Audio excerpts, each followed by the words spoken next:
Hi, Craig. So in Well Dressed Bones, our party was and GameBot. Thank you, Inc. Was in the realm of death. Finally, after a big slogging battle, a monstrous and painful journey, they have reached the end of the line. At which point, they now have to turn around and go back. Um, being guided to the um, being guided to this final stop on this path of sanctuaries, leading deeper and deeper into death, having recovered this token, and now needing to return, needing to uh, head back to the beginning in order to be saved, with the tank pretty much on empty, with no reserves left, pretty much, um, and having to get all the way back, knowing that you are at a very severe time limit. And it is just at this time that you are ambushed. Um, as you have grabbed your charms and were resting, gearing yourself up to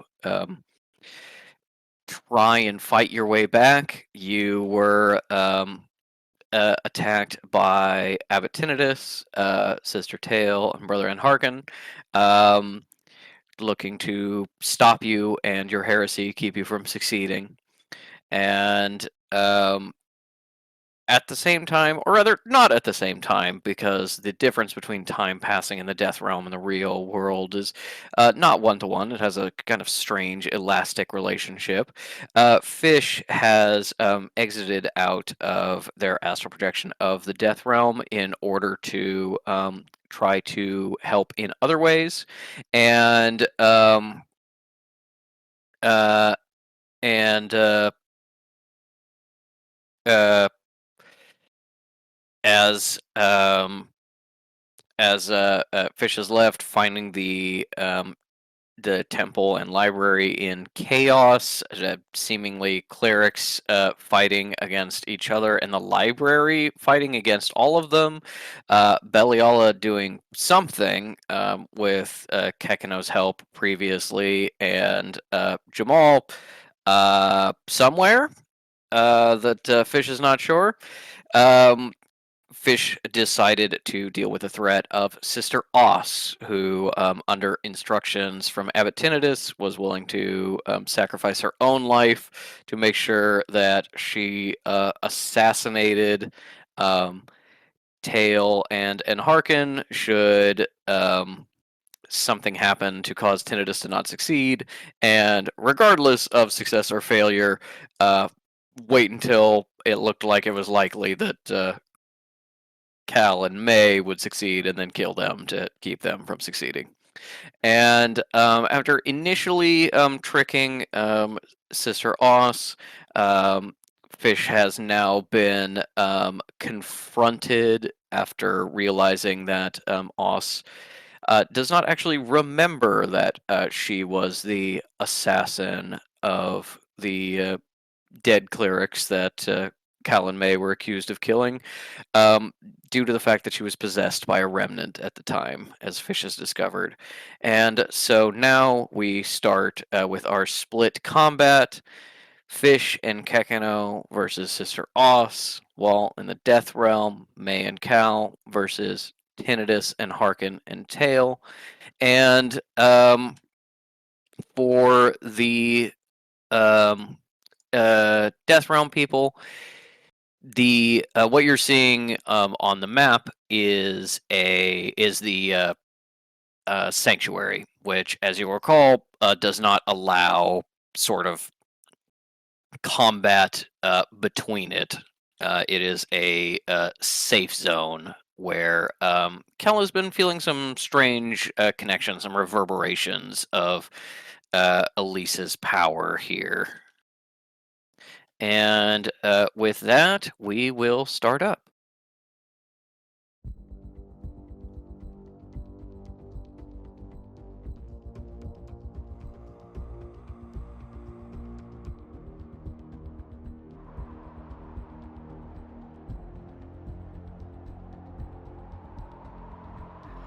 All right.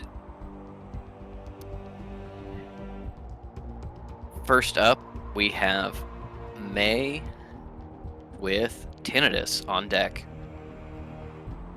Can you remind me of, was there any conversation like immediately before this? No, you have just been ambushed, but with May's warning, since she can't be surprised, there is not a surprise round. It is, yes, there was no warning, no like back away from there. Just Tinnitus and the crew are coming out swinging, seemingly having like silently set up an ambush in the last like minute in order to jump you. But, like, what happens if we crash? Oh, sorry. Is the Owlbear link easily available, or is it like you gotta scroll back? It's in the chat. Okay, then my iPad was definitely crashing for a while. But like, what happened if I just like walked back to the sanctuary? What do you mean? You mean like if you just like stepped backwards into the sanctuary and got into that protective field? So essentially the way it works, actually give me an Arcana check. You've seen enough of it functioning to try and figure out kind of how it works. That is a 19. Okay. With a 19, you think that this is sort of a solidified shield in a way, made of life magic, somehow anchored in a way that keeps it from disrupting the death realm too much. And because of that, no necromantic attacks can get through this bubble, and other attacks can get through but are weakened, as kind of violence is magically discouraged in a way. It will also put a pause on the timer for your protection running out. Yeah. I just wanted to know more if what attacks would be able to get through. With where Tinnitus is he behind any cover at that angle? He is behind half cover. Yeah, well, I ignore that because I'm a special little guy. Okay, May is going to, in like an undertone to Cal, like quite enough that, not that I think Tinnitus would be able to hear anyway from that distance. May says, and Harkin and Tail are ready to jump him if you are. And you can see and Harkin and Tail like gathering up magic to shoot at you currently. So May is like, don't worry about that.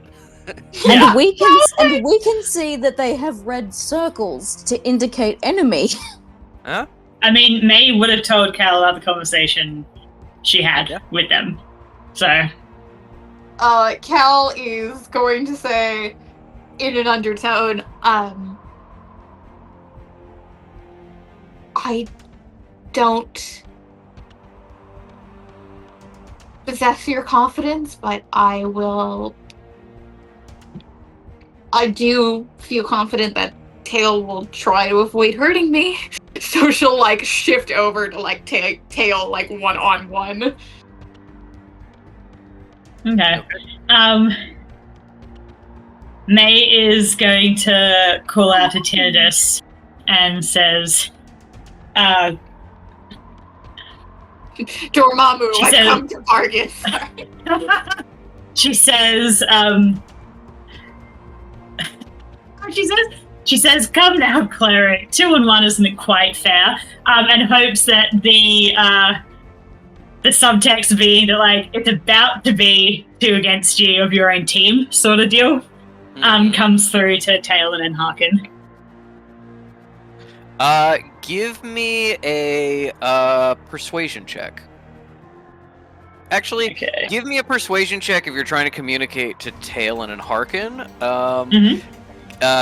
Give an intimidation check if you're trying to like throw Tinnitus off his game with that comment. No, that's way higher for me. That's a 17. Okay, for intimidation? No, for persuasion. For persuasion, okay. 17. You see that Tail kind of hesitates and looks over at the other two. And Harkin does not seem to be like distracted by this and is like moving into a position to like flank you in a way. Okay.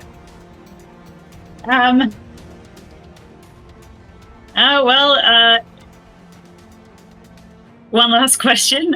Is Tinnitus like also gathering magic ready to go? Oh yeah, no, Tinnitus is absolutely going to shoot to kill in a moment. Yep. All right. Well, May's done what she can do. No point standing around talking for hours. She's going to take 2 shots at Tinnitus with her guns. Okay. Is he? And I'm using the blunderbuss as the main attack, so it doesn't take the penalty, being the bonus. All right. All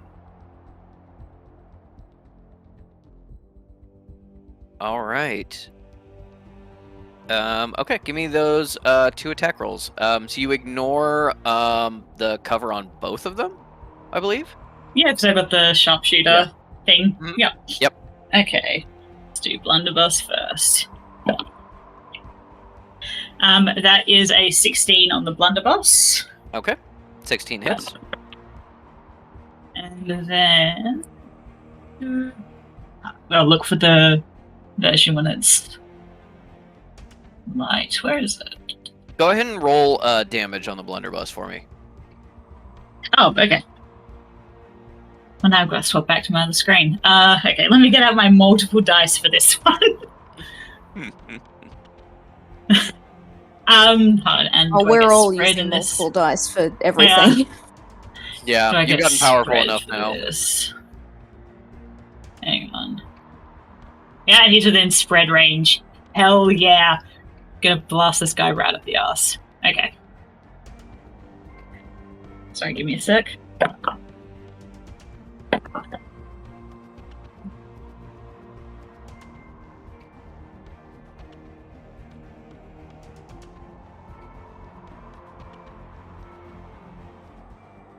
Uh, 19 damage on the first.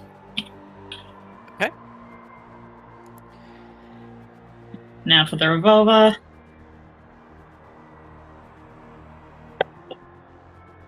That is a 23 to hit, which I'm assuming hits. That does hit, yes. Yeah, I would hope so. And then damage is 7. Okay. What you see is Tinnitus is kind of like sliding down the slope, running at you to get in position to attack you. You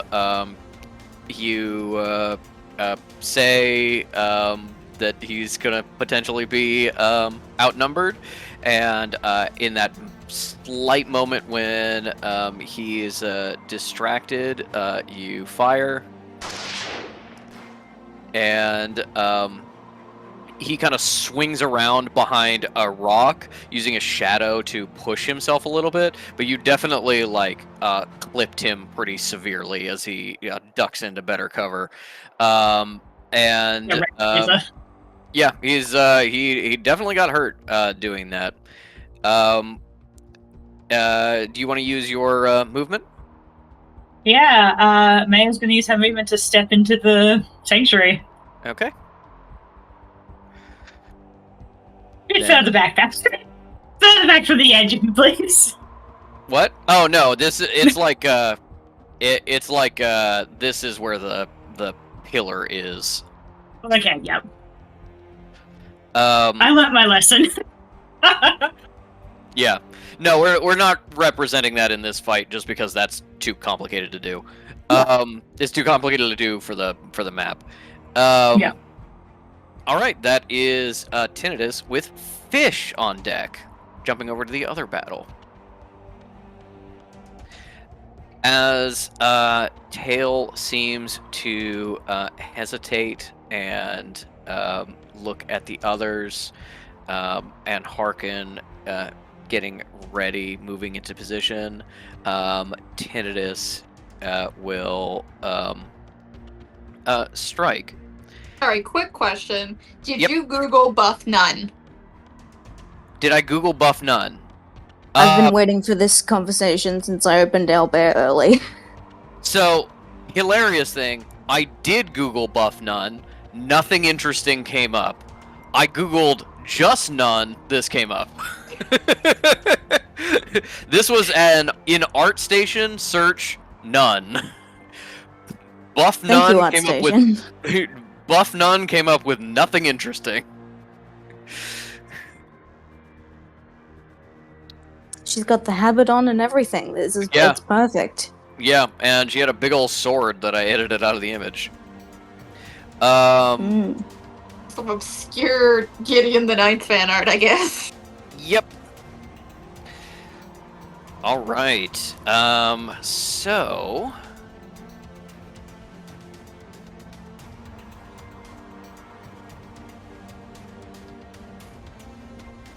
yeah. Okay. Yep, that's what he's gonna do. All right. As May fires and Tinnitus ducks behind this rock as May kind of jumps back and floats into the sanctuary protection. You see, he doesn't appear on the other side of the rock. In fact, he appears right next to you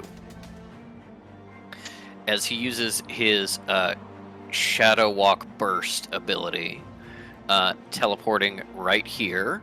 And as the shadows that come up and wrap around him and allow him to step out, fling out into little pustules almost, and explode right in your faces. I need both Cal and May to make Constitution saving throws. What if we refuse? You die. Oh. The automatic failure if we choose to abstain. Yes. That doesn't seem fair. The power of 3 players against 1 DM, like 3 players isn't worth 1 DM. Is that what I'm hearing? Only one of you is here to physically threaten me. The rest of you are too far distant. 15 I'll for get on a me. plane. I have an entire house of people that if I'm like, we have to bully Patrick, no one will disagree. Emmy might be the only one. Okay, it's a game. 15 for May. 15 does not save. Well, then mine definitely doesn't, because it was a 2. Okay. Jesus. All right then. As Tinnitus appears next to you, waves of magic and sound ripping out from him and really shaking you. You can kind of feel your eardrums start to burst. Cal takes 10 points of thunder damage, and May takes 5 due to being in the protection.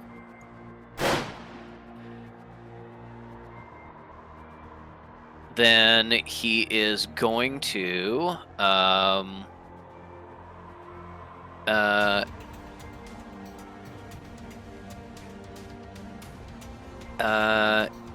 immediately disappear again.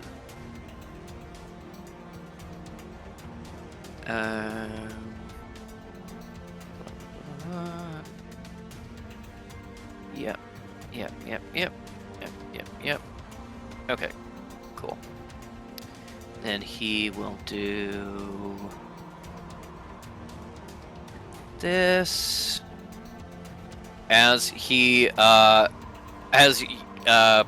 you feel the kind of pain of this wave of sound hitting you.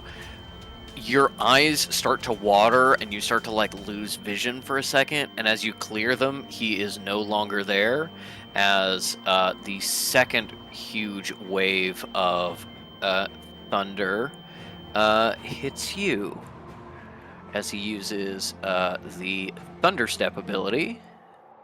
I need both of you to make another Constitution saving throw, and I need Cal additionally to make a Dexterity saving throw with advantage. Dexterity or Strength, but your Dex is probably better. Oh, where was 7 that for me. before? The Constitution was a nat 20. Okay. Are you fucking serious? Where has this been? You said, was it dexterity or strength? Dexterity or Strength, yeah. The dexterity was also a nat 20, +1 for a 21. Literally, you guys were like, here's my nat 20s, and I was like, girl, you guys got 5 to my 0. I guess they're all coming up now. All right. Right when you need them. Mm-hmm. Right when you need Yeah, them. but I like when they're there for RP.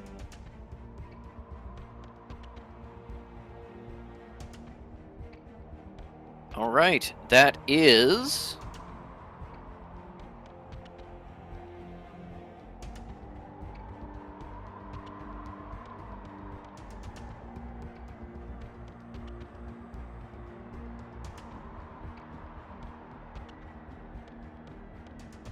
That is 6 points of damage to May, once again sheltered by this protection circle. Cal takes no damage with that nat 20 save, as she sees Tinnitus turn, go and reach to grab her by the robe and teleport her away from May and from safety, slips out of it, starts to slide backwards and like grabs a big rock and throws herself behind it as Tinnitus thunder steps away and disappears once again. And he was aiming for... Can we say that he like came away with like robe because it's, you know, like all meta matter kind of thing? And he's like, I got you, and it's just like a big piece of fabric. Mm-hmm. He appears here. All right. That is Tinnitus's turn. It is now Fish's turn with Oss on deck. You've just confronted Oss with her assassination plot, and in her anger and rage, you recognize a confused innocence as you realize that she was possessed by a remnant, although no longer. Yeah, and like that sucks for her, but she is still like an enemy, whether she still is like an active enemy. Yep. So what we're gonna do is we're gonna earth ripple her into the ground so that she can just be in the floor. Okay. It's floor time for Sister Oss. That'll you know, give her some time to calm down. And I would like to upcast it so that I'm spending 3. Okay. What saving throw is that? The saving throw, Dexterity. Dexterity. Yep. Okay. Dexterity saving throw. Her dex is not particularly good. She gets I didn't think it would be. Yeah, she gets a +1 to this. What DC does she have to meet? 16. Okay, so she's got to roll a 15 or higher. And she got exactly a 16. Fucked. Okay. Great. The world rumbles and shakes, and she just kind of like drops into horse stance and like maintains her balance while everything is shaking around her.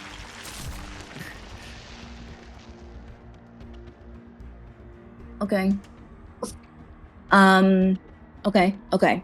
There are ways to save this, in which the cats are gonna. I'm so sorry.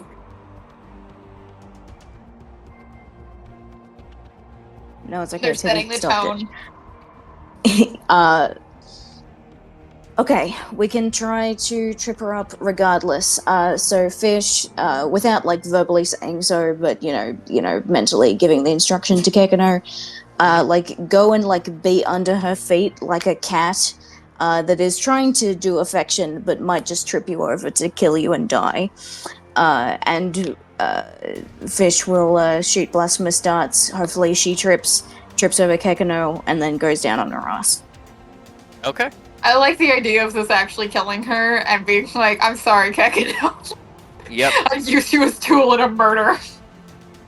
Kekano goes, "You got it, Dad," and jumps down, slides across the floor. Oz like tries to like stomp at him, but is still like recovering her balance from the shaking, and can't do so as he like kind of gets up behind like the back of her feet. As you cast Blasphemous Darts, give me damage. All right. Will I just give you total? Yep. Okay. Hmm.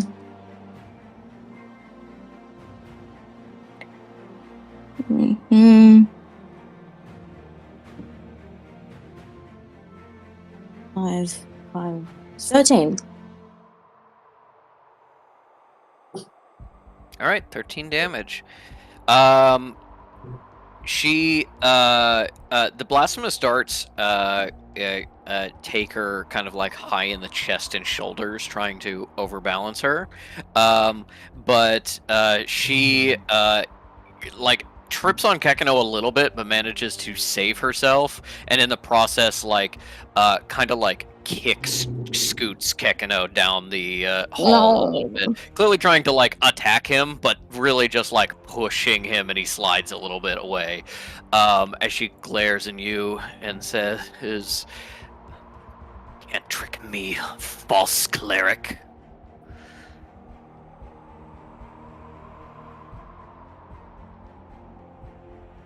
Do you want to use your movement? Sorry, I need Yeah.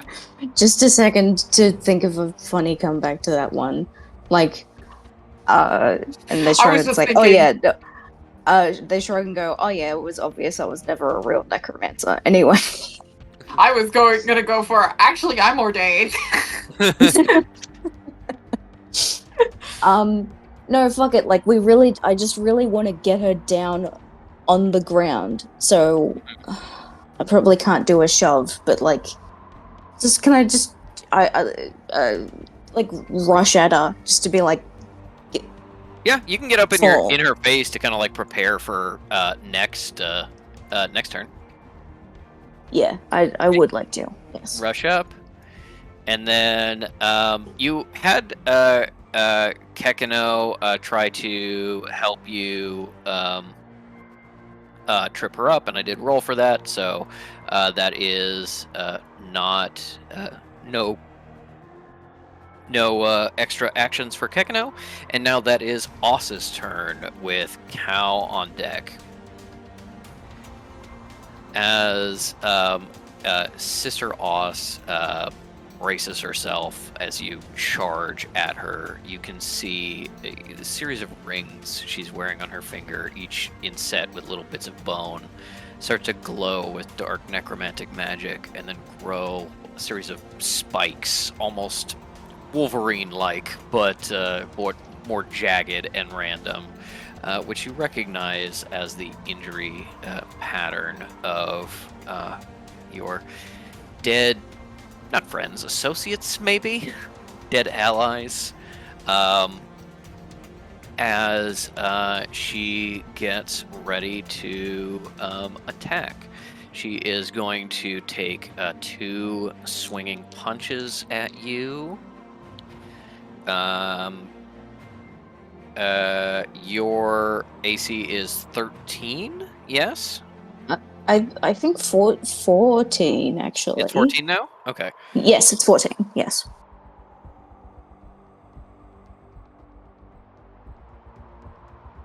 No, that does still hit. Okay. Then yes, that is 2 hits, and we will roll. What's my thing?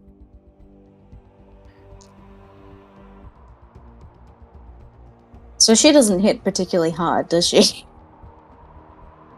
The buff nun doesn't hit particularly hard. Yeah.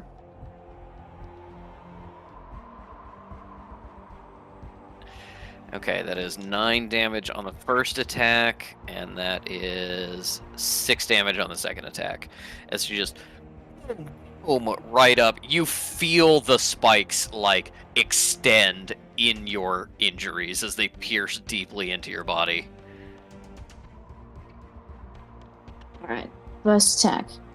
9. Fish is at 1 hit point and they cough blood immediately and go, "Oh, I didn't think this through." Blood spit it into her face. Yeah. Just right in her fucking eyes, please. Mhm. And then they go down because it's Jova. Okay.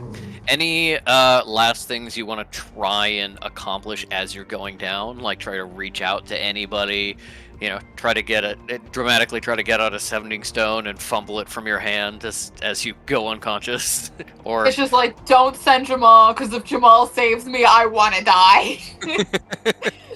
Actually, as very funny as that is, Fish's like last thought goes to Kekano, which is like, go find Jamal. Just go find him. Okay. And I will have a quick peek at inventory. Can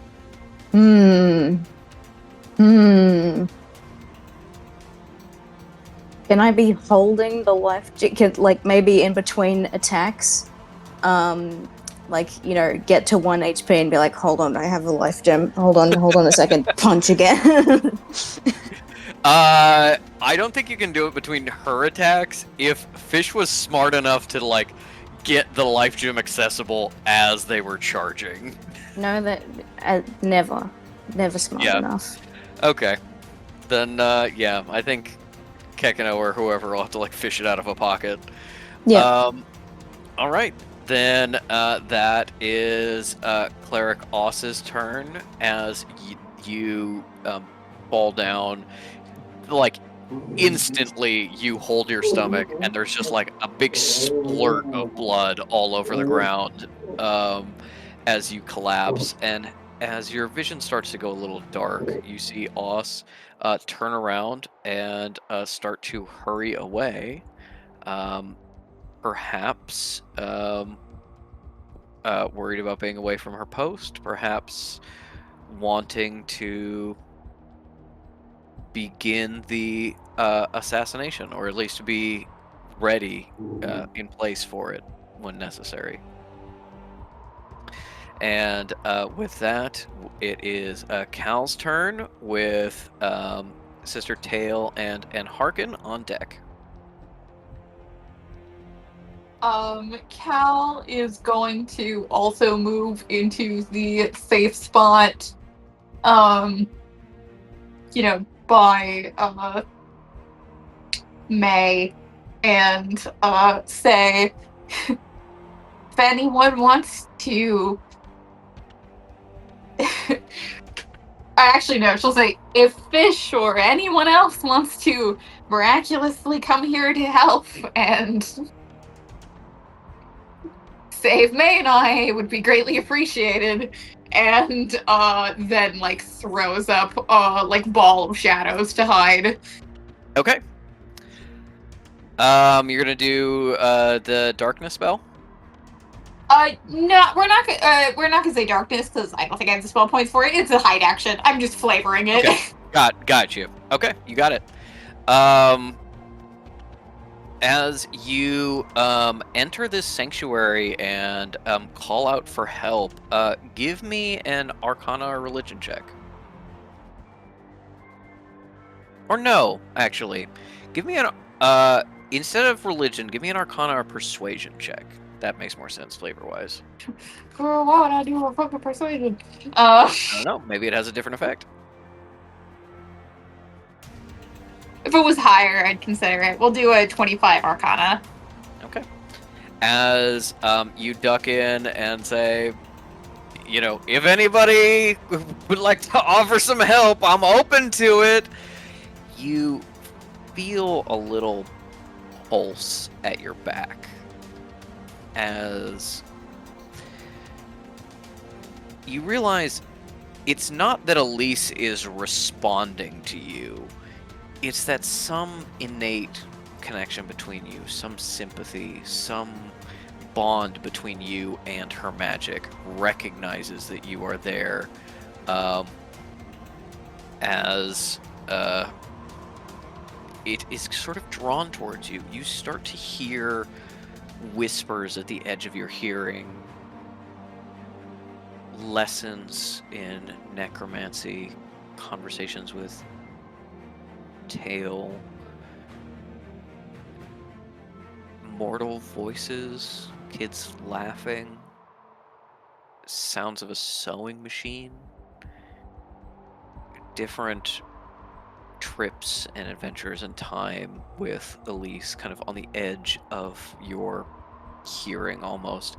And you feel something like kind of trying to reach out, but perhaps not consciously, as Elise's magic tries to connect with you once again.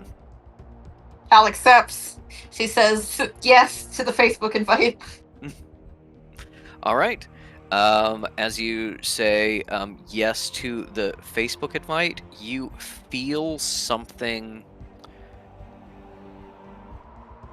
connect to you in a way, but nothing quite transfer yet.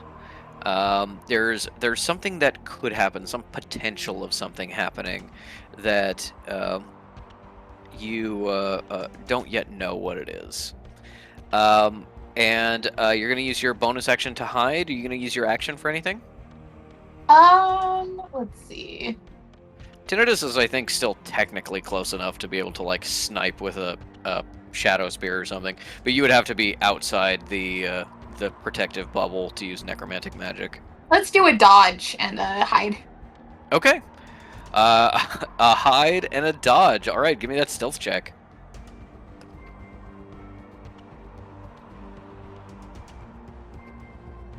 Another nat 20 for a 25. I would accuse my Cassandra die of being weighted, but it's rolled really bad before. It has rolled really bad before. May is standing right next to you and looks over as you are like, anybody, even potentially fish, come and save me. Also, I want to clarify, her saying that was like, hey, and Harkin and Tail, if you're on this, let's hurry it up. Yeah. As you do that, May sees the light around you brighten, and it kind of hurts her eyes for a second, and then you're just not there anymore. May's standing right next to you, and you're no longer visible. All right. It's just like jolly good. Yeah.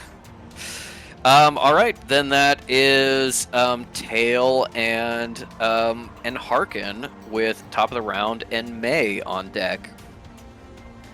And Harkin is going to run across over here, gets 3/4 cover behind this big boulder, and is going to attack at May with a Shadow Spear. His Shadow Spear is force damage rather than necromantic damage, so it still could potentially hit you, but is going to do half damage if it does so. That hits. And then he is going to hide himself, which is a 17 stealth, which is, decent.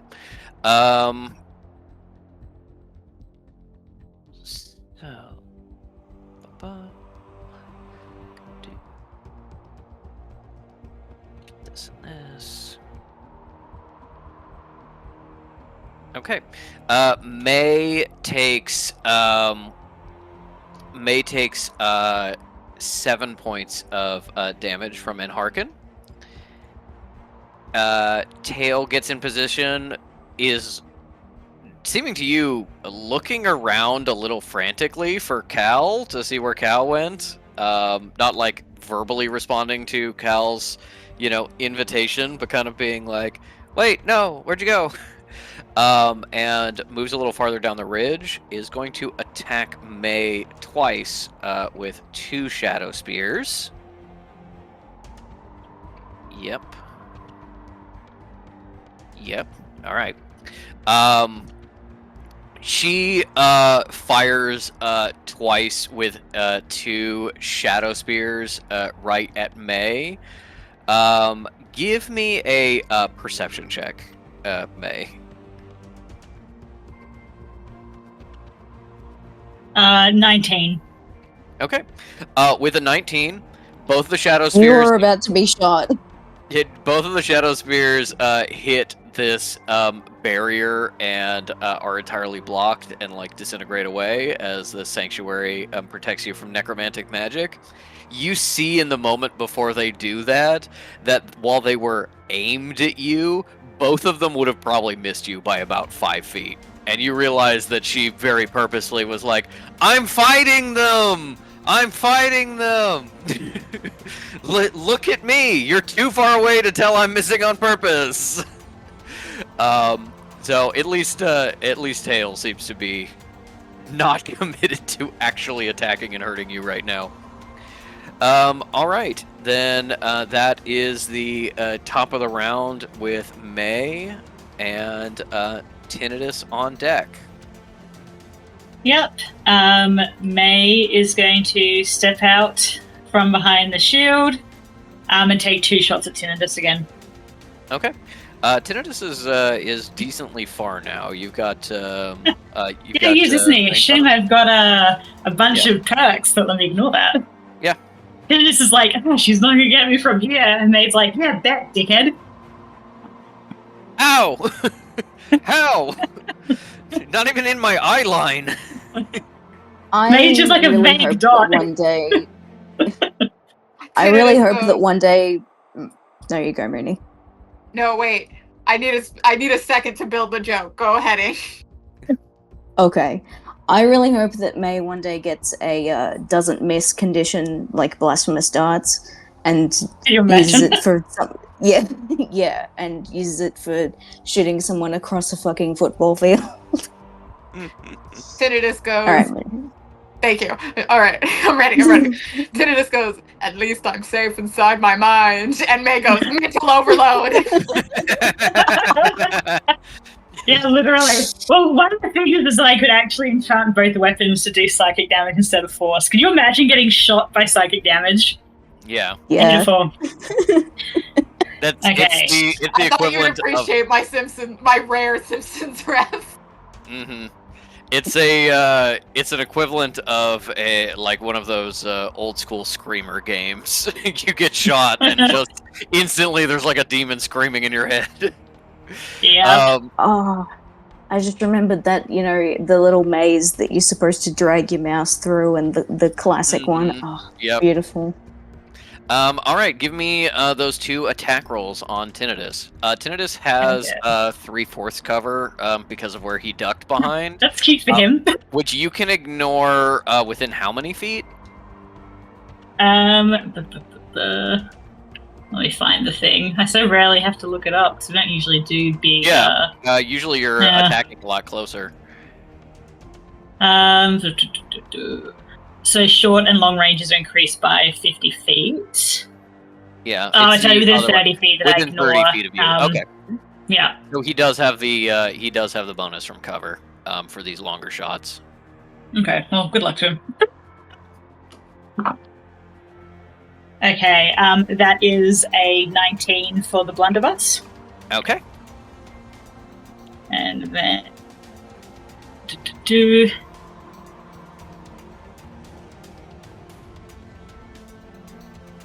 a 19 also for the energy revolver. Okay.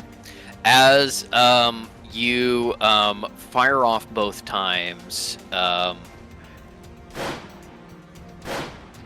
you see Tinnitus duck behind this rock, and then a big chunk of the rock is peppered with the blunderbuss blast, and then you fire with the revolver, and you see like shadows wrap around Tinnitus, and he slightly shifts positions as he uses some reaction to make sure it doesn't hit him.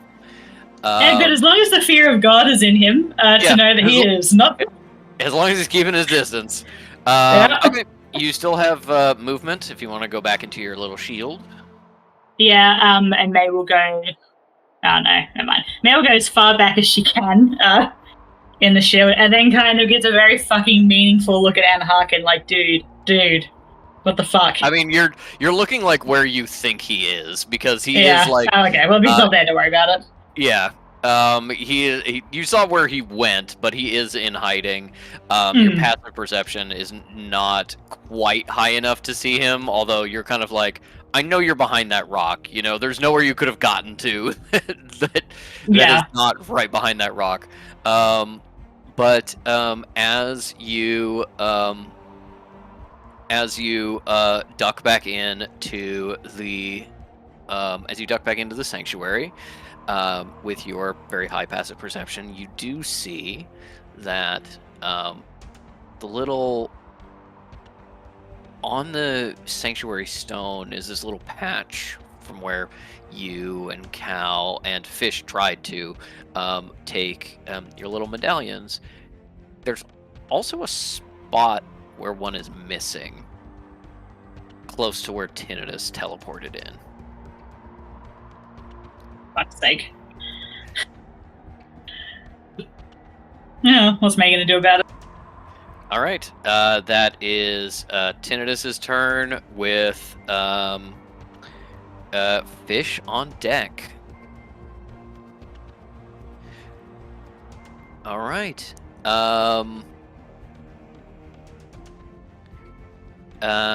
Yeah. Tinnitus is kind of like not leaving a lot in the tank, so to speak. You know, he's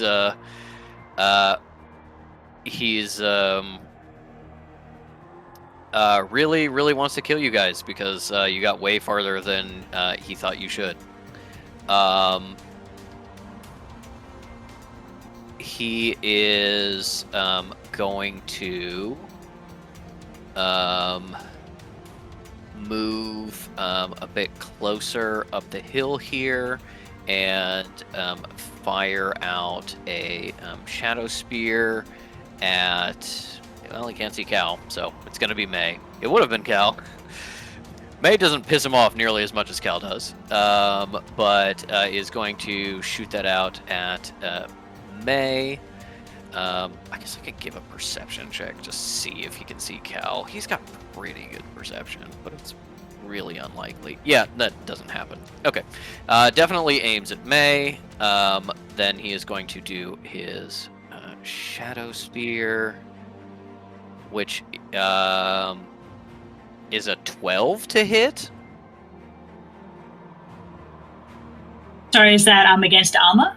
Yeah, armor class, AC. Lol. Nice try, loser. Okay, cool. Then with that missing, he is going to then instead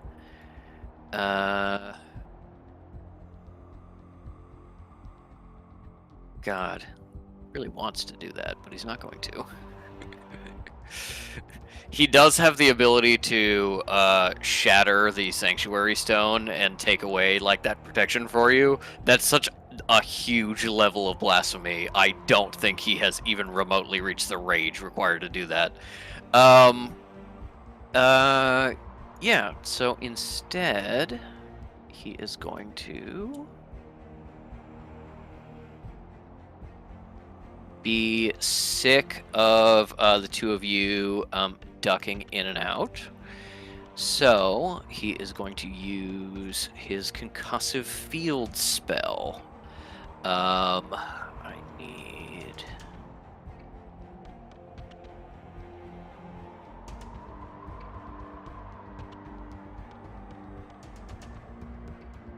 There it goes. All right.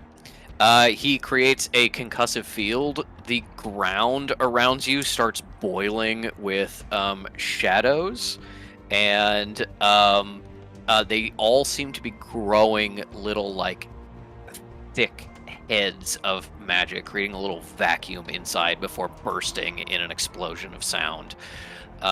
It sounds like just constant fireworks all of a sudden, and you do know it is rather dangerous, including now within the within this sanctuary. Although you are still safer than you are outside of it. But yeah, he's gonna punish you for trying to move in and out like that. That was his turn. Does he want to use a little more movement? No, because he's kind of in cover right now, and May has shot him a bunch of times. So he's gonna stick where he is, and yeah, that's that. Okay.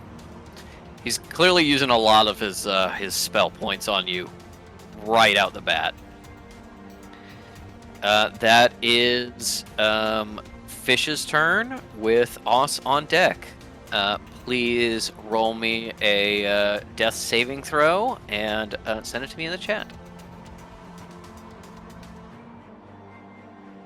You mean privately? Yep. This very much is spawn camping, by the way. And there's nothing wrong with it, in my gamer opinion.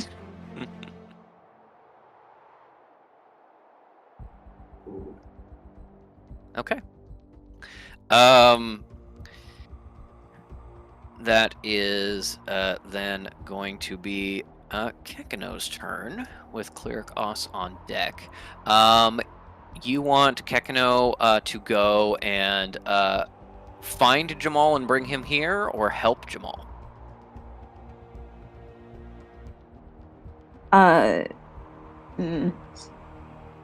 No, don't bring him here, but like it really is a go find and help him, but also like maybe notify him that I'm gonna die. And I'm dying, yeah. Okay. You don't want him to attack Oss or try to slow her down or anything? No, Kekino getting kicked slightly. It was like, oh fuck, no, don't, yeah. No, get Yeah. out of there. Okay. Kekino slides over to you real fast, gives you a very sad nudge with his nose, where you just kind of groan and don't give up.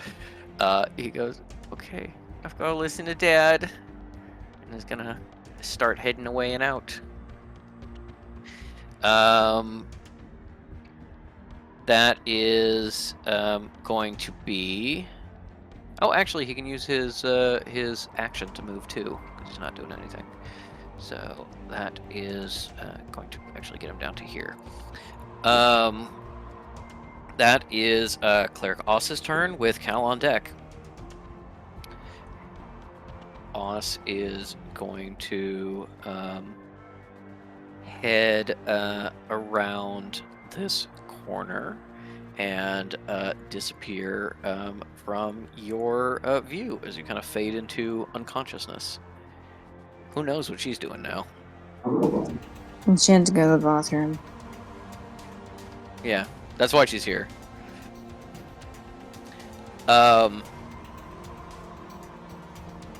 As she turns the corner, she gets a little close to the wall, and just as you're starting to fade out, you see one of the skeleton hands like try and fail to like, just kind of like lightly slaps at her shoulder, of like trying to fail to like stop her or grab her or something as she goes through. Pathetic. Yeah, the library's fighting a lot of battles right now. And yeah, you don't know what Oss is doing. That is Cal with Tail and Harkin on deck.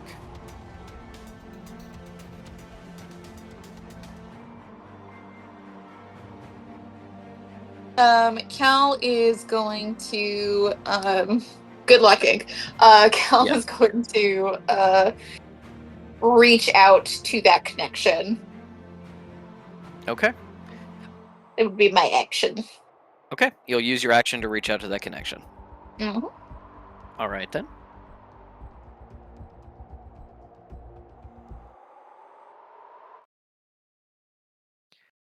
You,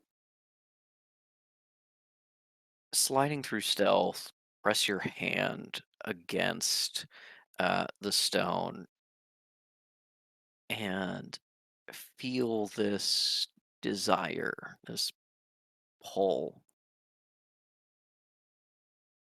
and you give into it and try to connect through it.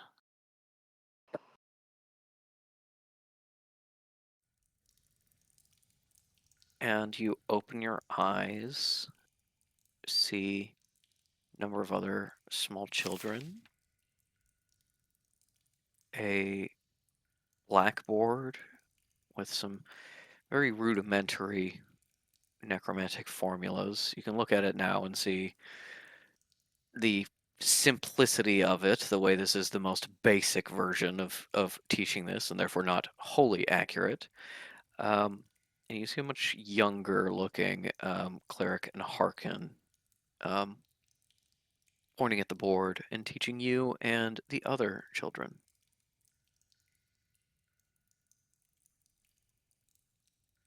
It's deathly quiet. One thing you were unused to going out into the world is the casual noise that people make. Here, you're sitting still and Harkin is talking. There is no sounds of rustling or movement or chatter in the background, just soft scribbling of pencils on paper and Harkin's voice.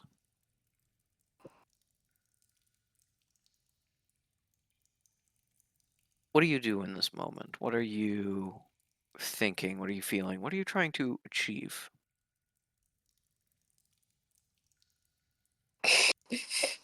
Truly, I must get a good grade in class to an extreme result of being like, I have to take the best notes and also be very like quiet and Deathbringer serving. I don't know, just wanting to be a good little girl. hmm You're a little bit older than the last vision. Still little to your now adult eyes. But at the time, you feel these memories of like just starting to feel like you could be a little adult, someone trusted with doing things around the temple. Now, in your adult hindsight, not things that were important or that mattered if you messed up, just little ways of getting a small child responsibility. You think you're about 6 or 7 at this time. And as you are focusing on being good, on listening, on obeying, the one thing that makes you not want to be good and listen and obey, the pull within you, the other side, happens as you hear footsteps, a little bit of chatting um, happening in the hallway. And then as the door flies open, your sister is there.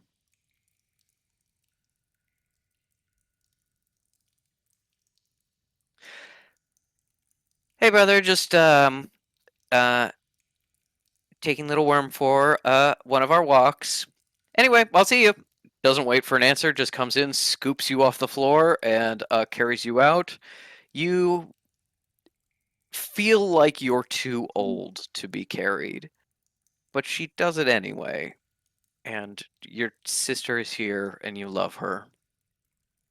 And while you see the decently angry look on and Harkin's face as you are taken away, you just kind of snuggle into her shoulder a little bit.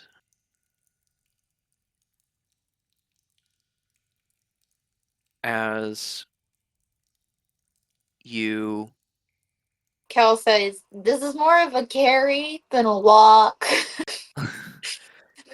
You can walk later. I want to carry you right now. As your like legs and arms are like dangling out, and being like too big to be carried comfortably, kind of mode. Um, you are carried out as your sister goes with you. You end up laying on the floor of your room as she goes over some of her own textbooks, keeping her company as she chats aloud gossip that you don't really understand or know why she's telling you. It's always about a scrub. Yeah. Um, Escura is definitely in a number of them. She's new at this point to the temple, having just transferred as another young woman, and instantly becoming Elise's little rival. And as you settle in and you feel this pull between the good, diligent necromancer and the more carefree um, little sister of Elise, which do you choose? Which do you choose to listen to? Say isn't a Harkin is lobbing shadow balls at my friend right now. I think we go for the carefree, cares about people side. Okay. And as you settle in, um, listening to the uh, sounds of your sister chatting. As a side note, this is a joke. I'm just imagining summoning Elise. It's just thinking really hard about being like, have gossip about a version of me and a version of fish sleeping together, and Elise just like bursts through the ground. you, What? you hear digging.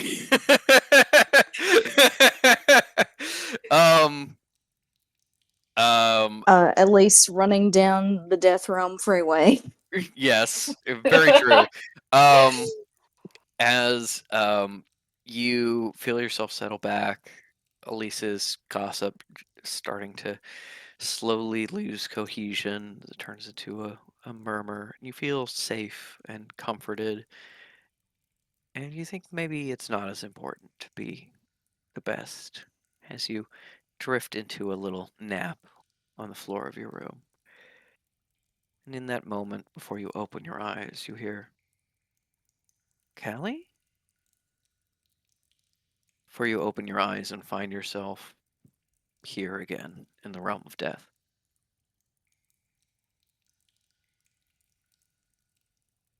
Well, that'll be my action, and then I will bonus action hide again. Okay, sounds good. Give me a new stealth check. Truly, if Tinnitus blows all of his spell points by May essentially shooting at tin cans, Kelsey don't allow it. All right. What was that stealth check? Well, this dice definitely is not weighted because that was a 7.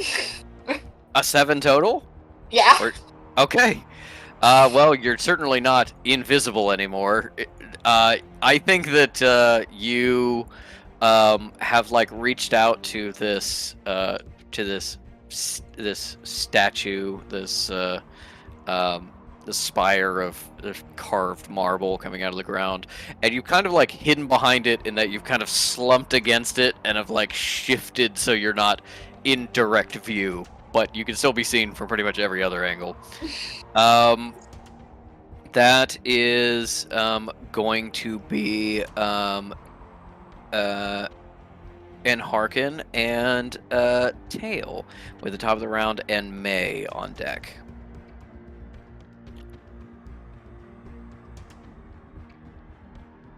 Whew, sorry, big yawn.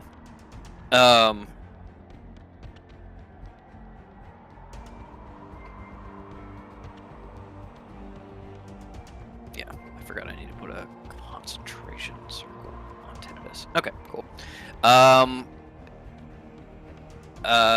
Tail is going to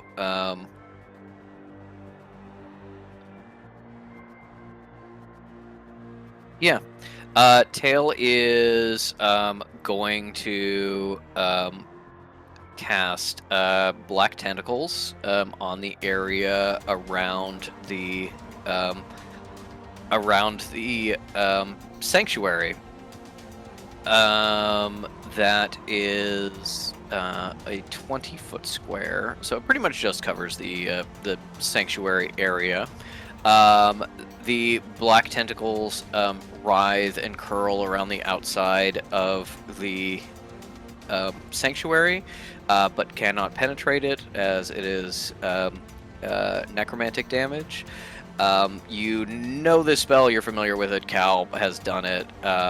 It's a spell that like catches and holds you and restrains you if you go through it, and deals a little bit of damage to you. But you both probably also realize, coincidentally, obscures you from view a little bit more than you were as these large, like octopus-like tentacles of shadows come up and weave around, forming a distracting shield in front of you. Tail is then going to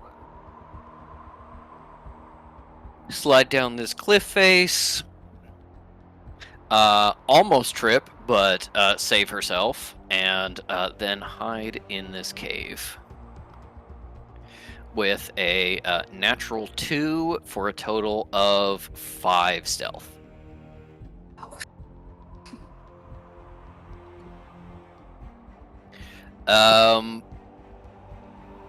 Then and Harkin is going to come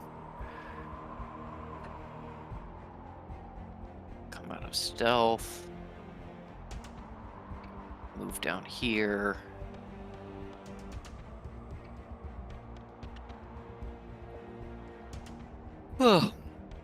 Fire a shadow spear at Cal, because she is visible even to his passive perception.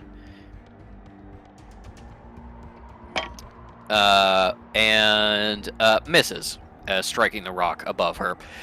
Decently hard. You know, there's a little hole there, so clearly he was putting some mustard on it. As his spear stabs into the rock wall above Cal's head a little bit.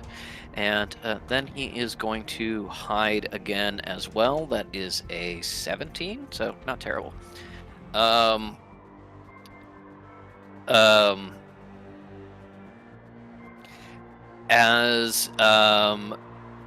Yeah, nothing much dangerous happens to Cal or May that turn. It is now the top of the round with May's turn, and Tinnitus on deck.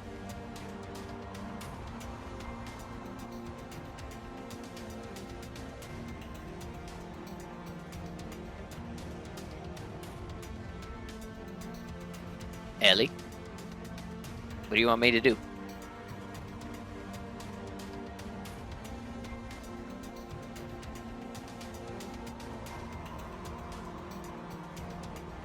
No, can't hear you at all. I'll do it. I'll play May.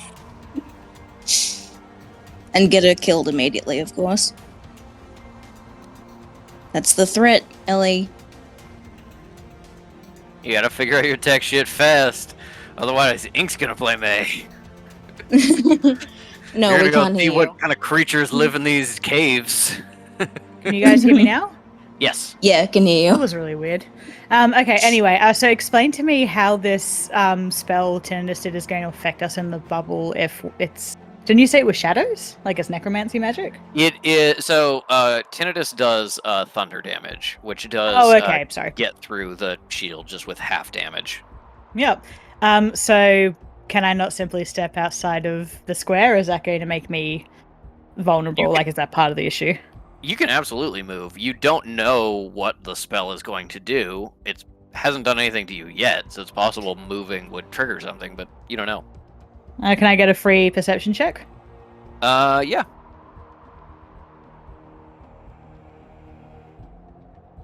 That is a 15. Okay. With a 15, it looks like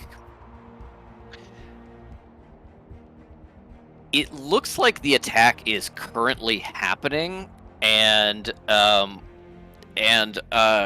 there's just nothing you're doing to trigger it. There's essentially just this field of like these black bulbs around your feet and in front and around you. I think Okay. you probably think like either it is triggered by something, movement, an attack, something like that, or Tinnitus like needs to give like an activation phrase or something. But you also don't think that's usually how a lot of magic works, so that one's less likely. Okay, May is going to test the movement thing and just move to this square still within the thing and like observe, I guess, to see if anything happens. Okay. As you move 5 feet, you need to make a Constitution saving Yep. throw. Okay. That's a 10. Okay. 10 does not save. Because you only moved 5 feet, you only take 48 damage. As the like little like poppy heads of magic in front of you burst and shatter with waves and waves of concussive force. And you now understand that, yes, for every 5 feet of movement that you move within this area, you will take damage. May's probably dead then at that point, to be honest. Unless you roll real bad. 22 damage? Yeah, May's out. Okay.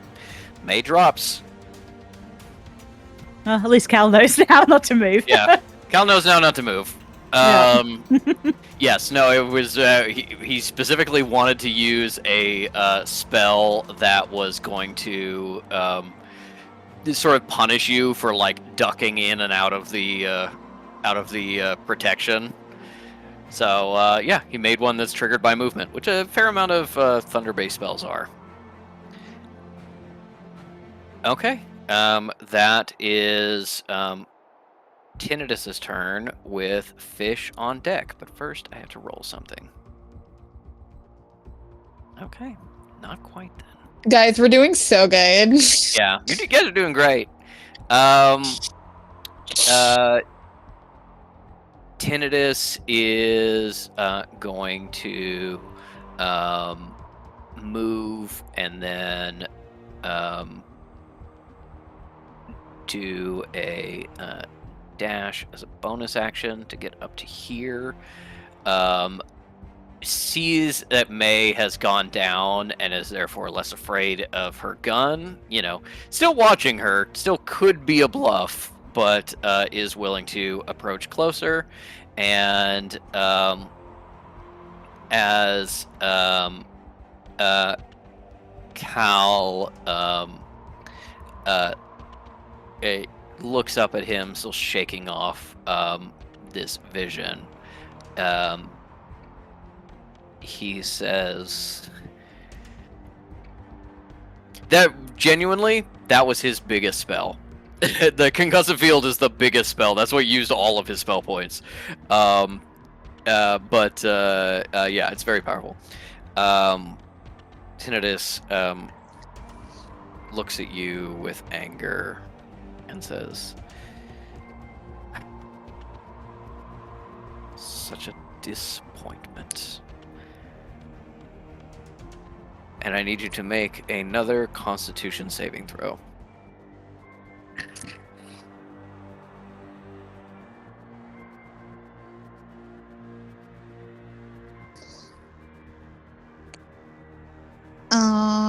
That's a 14. I know you previously said that wouldn't save, but maybe now you're nice. Nope, I'm not nice. Okay. But you've failed enough times that I can tell you that Tinnitus has a spell save DC of 18. As you look at Tinnitus approaching, and you start to see a very small, satisfied smile appear through the snarl on his face. Shadows start to creep over you, start to stretch over your eyes, blackening them, and you become blind. Cool. And that is Tinnitus's turn. It is Fish with Oss on deck.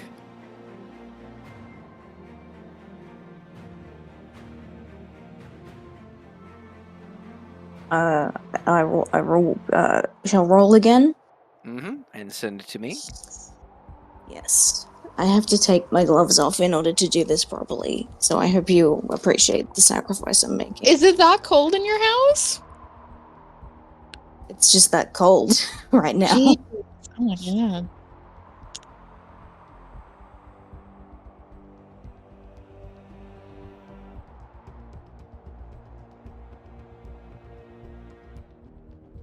All right.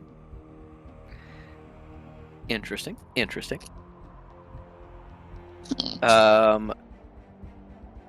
Oss does something go somewhere that you can't see.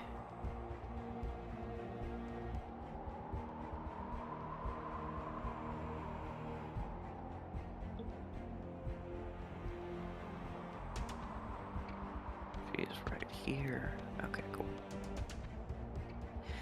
And then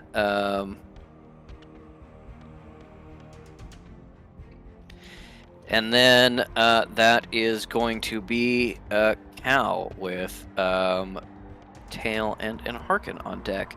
Now Cal can give me a death save with disadvantage since you are in the death realm, and send it to me privately. What's the death save for? Oh, no, sorry. It's Yeah. Cal's turn, not May's turn.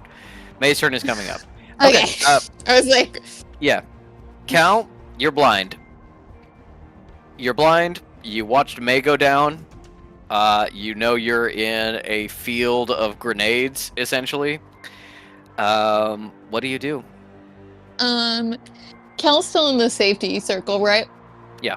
How close did May look when she last could see? About 8-9 feet. Cool.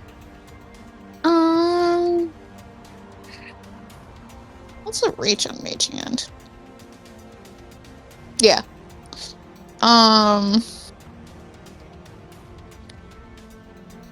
Mage Hand, I believe, can only move objects up to 5 pounds.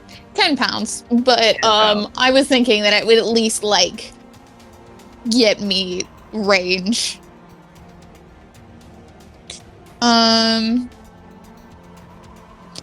Yeah, I think for my action, I'm going to reach out to Elise again and hope I can get, I don't know, a burst of healing or something like that.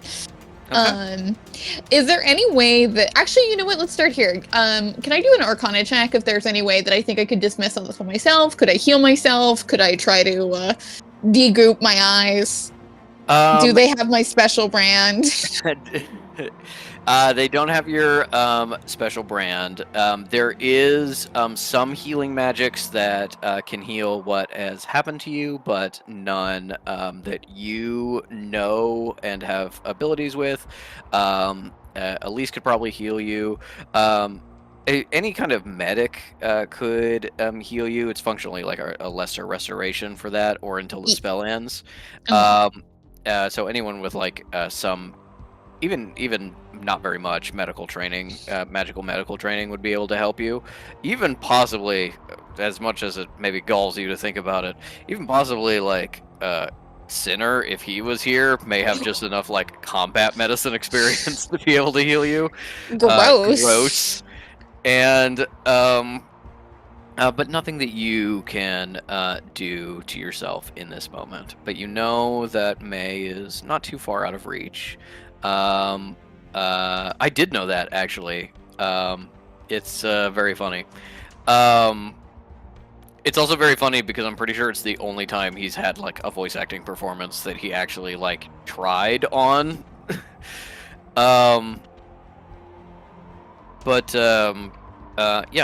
May is out. You kind of know roughly where she is in relation to you, and you focus on the sanctuary stone and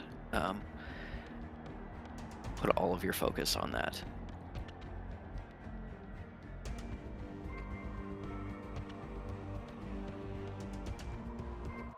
And is May still in the safe circle? Her dead body, I'd say. Yes, her unconscious Okay. body. Yeah. Cool. Yeah. For my action, I will again focus on the connection with Elise, but for my movement, I will use the mage hand as like an anchor, and then like basically just like crawl slash walk carefully towards May, and yeah, half movement, quarter movement, whatever. Yeah, you could probably. Hmm.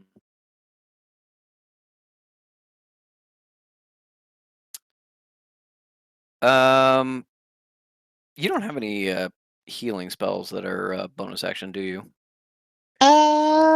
That's a good question, Mr. Patrick. Let me see. I don't believe so. I might. Let's see. Do, do, do, do, do. If you have like a health potion or a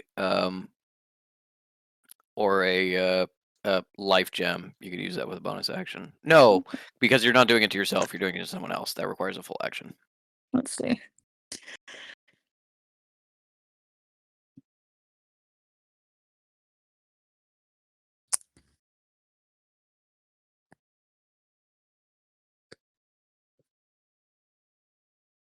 Nope, no bonus actions. Okay. Then you focus on the connection with Elise, and then try to move on over and get a hold of May.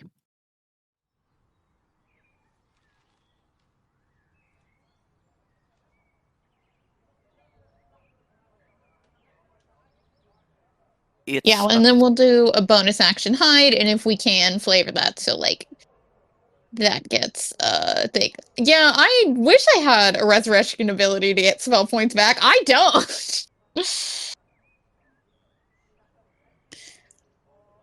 as you as you focus on this connection with Elise, you open your eyes, and it's such a bright, sunny day. It really hurts your eyes. And you've complained about it a number of times now, to the point where Elise has put together a little headband with a dangling piece of fabric that you can see through. And sort of a sheer My black fabric sunglasses. that covers your face. A proto veil while your eyes adjust. Tail has taken you and some of the other younger mages out into the neighboring village, supposedly on a lesson in mortal society, mortal economics. That lesson was interesting, you suppose. You don't know how you'll ever use it. I mean, now that you're now that you're 10, I mean, you're well on your way to being an important cleric, maybe even the next abbot. But it has been difficult with Abbot Tinnitus. You remember arguments heard behind closed doors, arguments about the food, arguments about religious practices.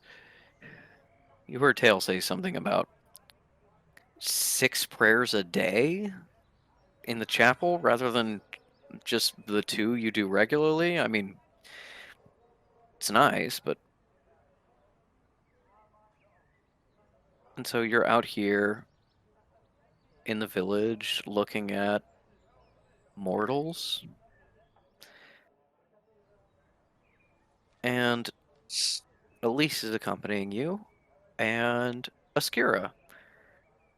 Now, um, deciding to be your friend, or at least your sister's friend, sort of tolerates you before, of course, switch back to being enemies again, friends, then enemies, then friends, back and forth your entire lives here. And Kel says, "This is why I've decided to never make friends." As Elise is taking you over to a ice cream stand that she's noticed. What flavor does Cal get if she does get ice cream? Vanilla, obviously. Come Elise. on, the rest are too spicy. Elise tries to originally you're like, I'm good, and Elise is like, no, you're getting ice cream, and Yeah, no, then Ink you is say making a fair vanilla. point. If there is a flavor that is like milk, she picks that one. In this time period, yeah, probably there is probably just like milk, lightly flavored with like Sugar. sugar ice cream. Askira tries to convince you to get strawberry because it's more interesting. You ignore her, and This get dumb your, bitch thinks I want to have strawberry. get your little ice cream. Elise is chatting with the ice cream man, kind of an older guy. It seems like it's hard to tell with mortals. He's got like wrinkles around his eyes, and his hair seems to be kind of thinning. So you're thinking like, maybe like 200, 250, something like that for this mortal. That sounds right. You heard they live a shorter time than necromancers, so that makes a rough kind of sense. Um, and you see your sister um, hold something out to him, a little flash of coinage in his hand. He seems very confused and then hands back most of the coins he was handed.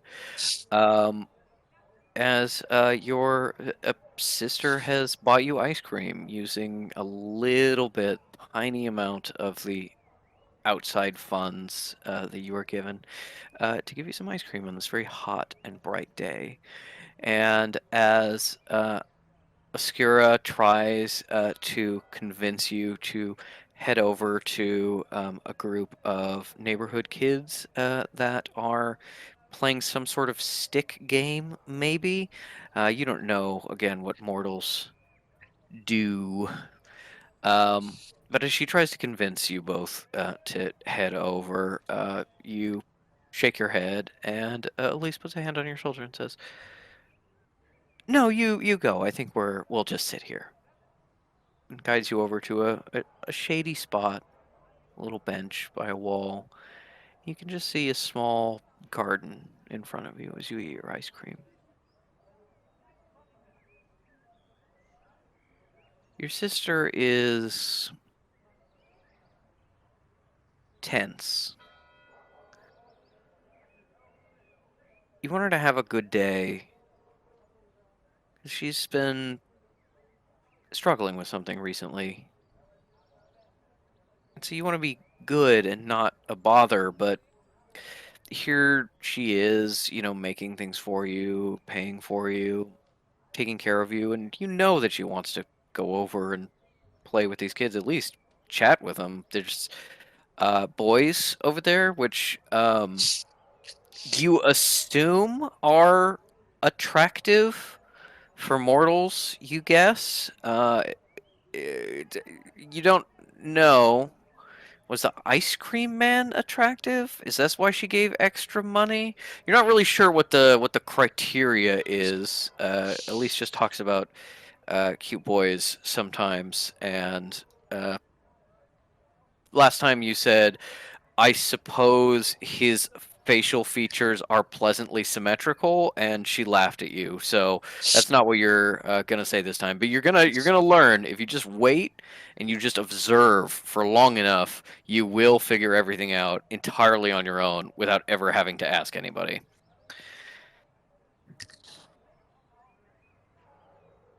As you sit there with Elise enjoying your day, and she seems troubled, what do you say?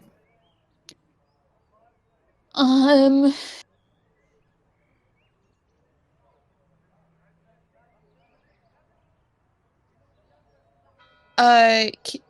Cal eats her ice cream and is probably getting a brain freeze and is like, "Why is the food hurting me?" And puts it down on next to her. It's not Um, supposed to hurt. Pineapple hurt mouth. And you said she's 10. Yeah. She goes, "Do you need any sewing repairs or alterations?" Oh, no, Kelly. I think I'm good. You sit up a little straighter. New name that you chose out for yourself just a few weeks ago, and well, your sister is really the only one using it consistently. But you know what? She is using it. That means you're an adult mage now. Don't know why everybody was like, "Wiggle worm's too good to give up." Don't know why everyone was like that. Only Elise was like that. No, I feel like Tail would be like, "Oh, you're a grown up So cute. now. Ooh, I miss it." No, Kelly. I'm just a little worried about the assessment we had. I don't think I did as well as I could have. It doesn't matter how well you do, you're gonna be the Deathbringer.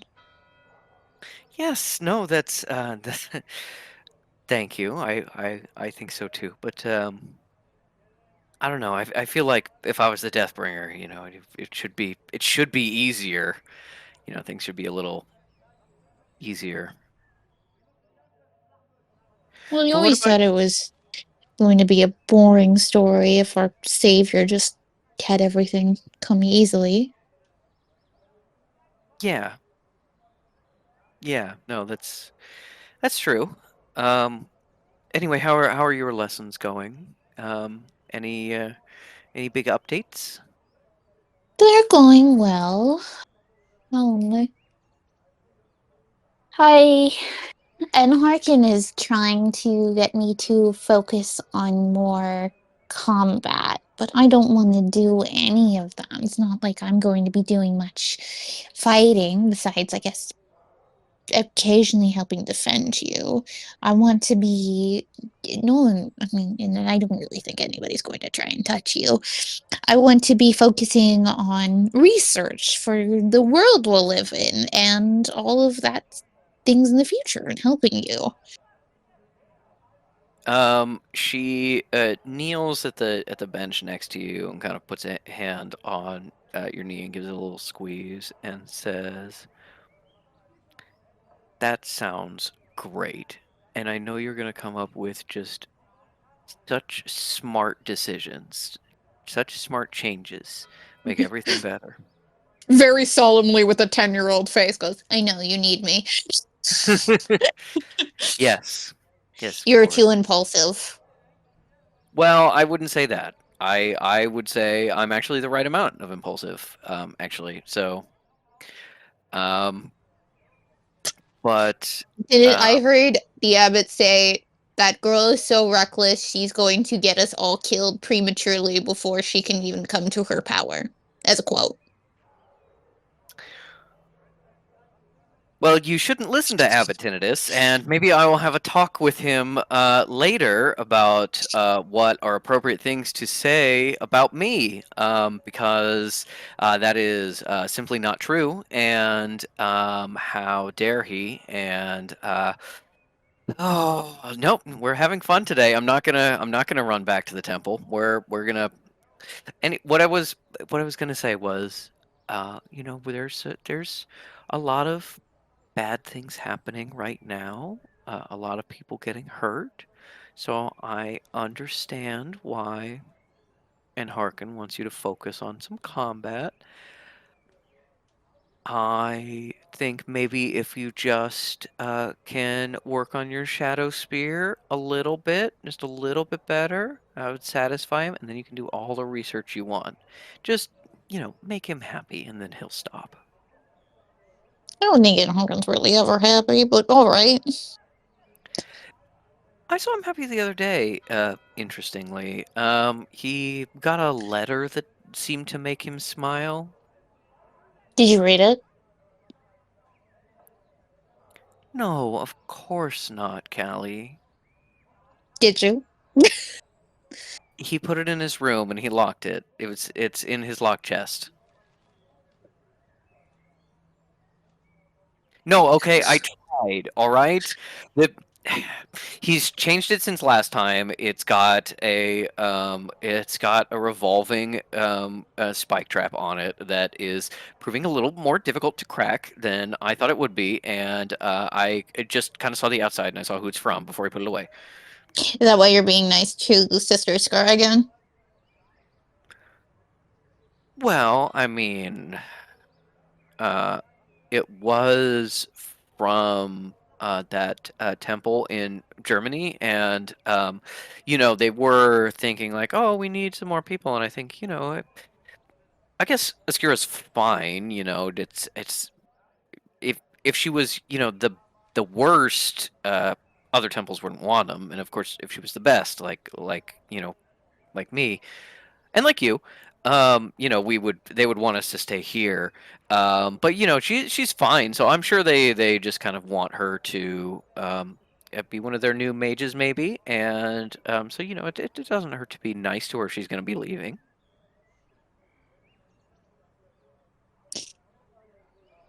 I know you always say being nice doesn't cost extra, but it really feels like it does. I don't know why we're doing this when we barely like her. Well, I like her. Do you? Yes.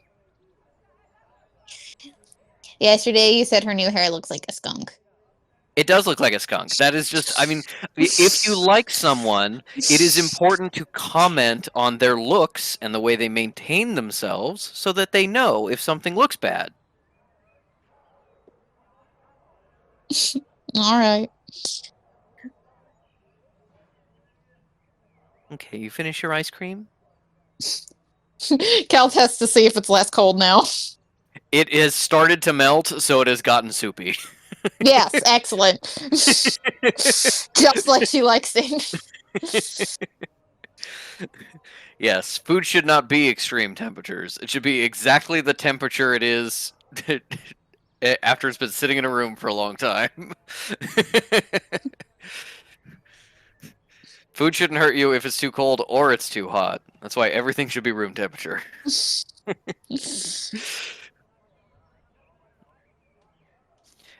You take a few slurps of ice cream slurry, and Elise steals your spoon and takes a bite because she finished her own ice cream almost before you sat down.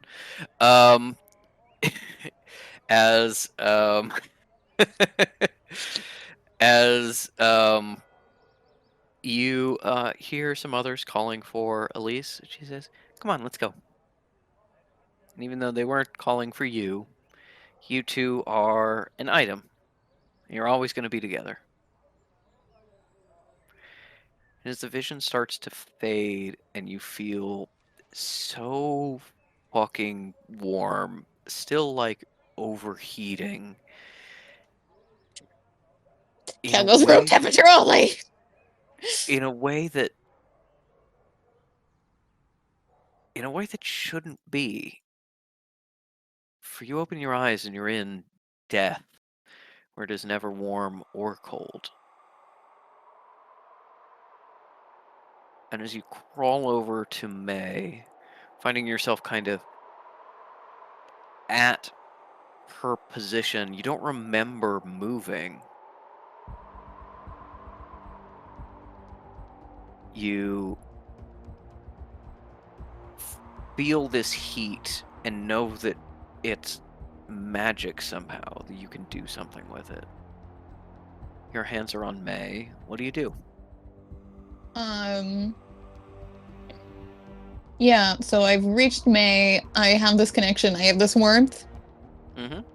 Yeah, Cal will just think warmth is kind of the opposite of death, because, like, necromancer objects turn cold in the real world when you're near death. So she's just going to transfer the warmth into May.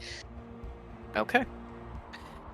I need May to roll a D4, and I need Cal to roll a D100. And these will somehow regain our spell points, right? Maybe. That's a 2 for me. Okay. Alright, let me grab a D10 and a percentage guy. Not bad. It would be so funny. I hope that's what I get. Oh, so close. I got a 68. A 68. Okay. Well, the minor effects Close start enough. at 70. Minor effects start at 70. Instead of so- nice, it's Nick. Yeah. No, this is No, wait, this is a instead of roll. nice, it's ice. This is a roll you wanted to roll low on. Oh, but damn it. Fortunately, you didn't roll too high. As you push this warmth into May, the ground around you shatters. Sounds and whispers of lost souls and screams in pain start hissing into your ears as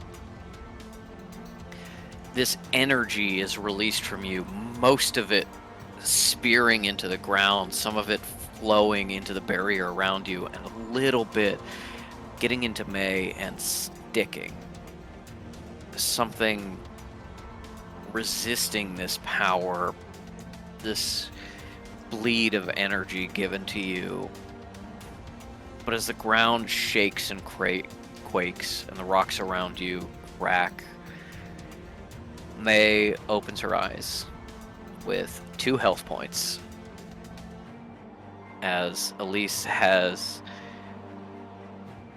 somehow given you a healing power distantly. You think probably this is like a higher level heal, like a a 70-point healing spell that is just losing Travel a long ass distance. so much energy in the process of getting to you and through you. Being transmitted on mediums not meant to support this kind of power that have flowed into you to finally get just a little bit of healing magic to get May up on her feet. As you place your hands on her and start feeling her breathing in.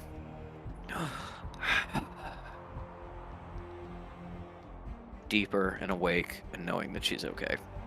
For now. Okay.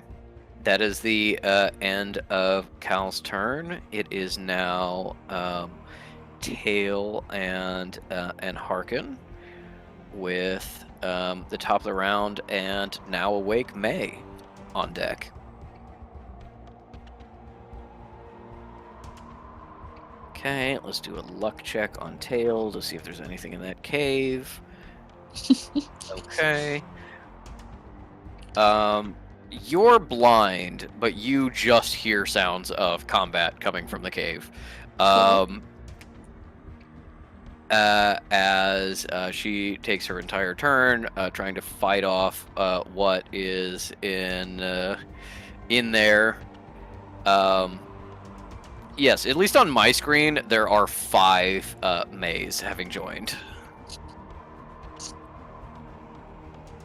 There are 7 players in the in Owlbear. None of them are Cal. 7 of them are May. Cool. Now 5. And some of them just disappeared, so now there's 5 Mays. And then we have Inharkin, who is moving his way over here, and is going to try to dash in and get one of these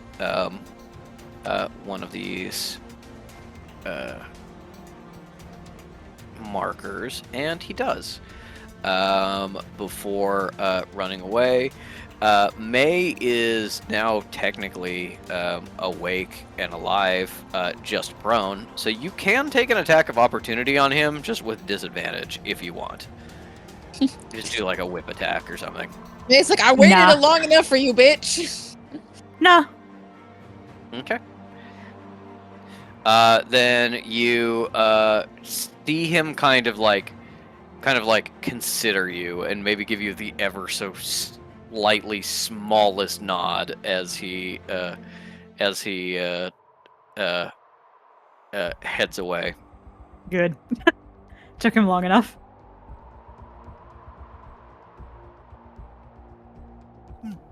All right. That is, and Harkin seems to be gathering magic to do a big spell as you're walking by. And that is the end of his turn. We're just going to be the top of the round. May, with rolling something, and Tinnitus on deck. Will May getting up from being prone set any of the things off? No. Yeah, cool. Then she gets up, and then she's gonna again shoot Okay. Tinnitus twice. Okay. Tinnitus is Can't walking get up. rid of me, bitch. Yeah, Sorry. Tinnitus is walking up all confident. Yeah, I now bet. going to torture Cal for a little bit before ending her as the heretic she is, and May just pops up like a jack-in-the-box with 2 loaded guns. You can't keep Oh, May not a gladly loaded gone. gun. You didn't use a bonus action to reload the blunderbuss. I don't need to. I don't You need to, Patrick, don't because I need to? enchanted them both to be light weapons with repeating quality.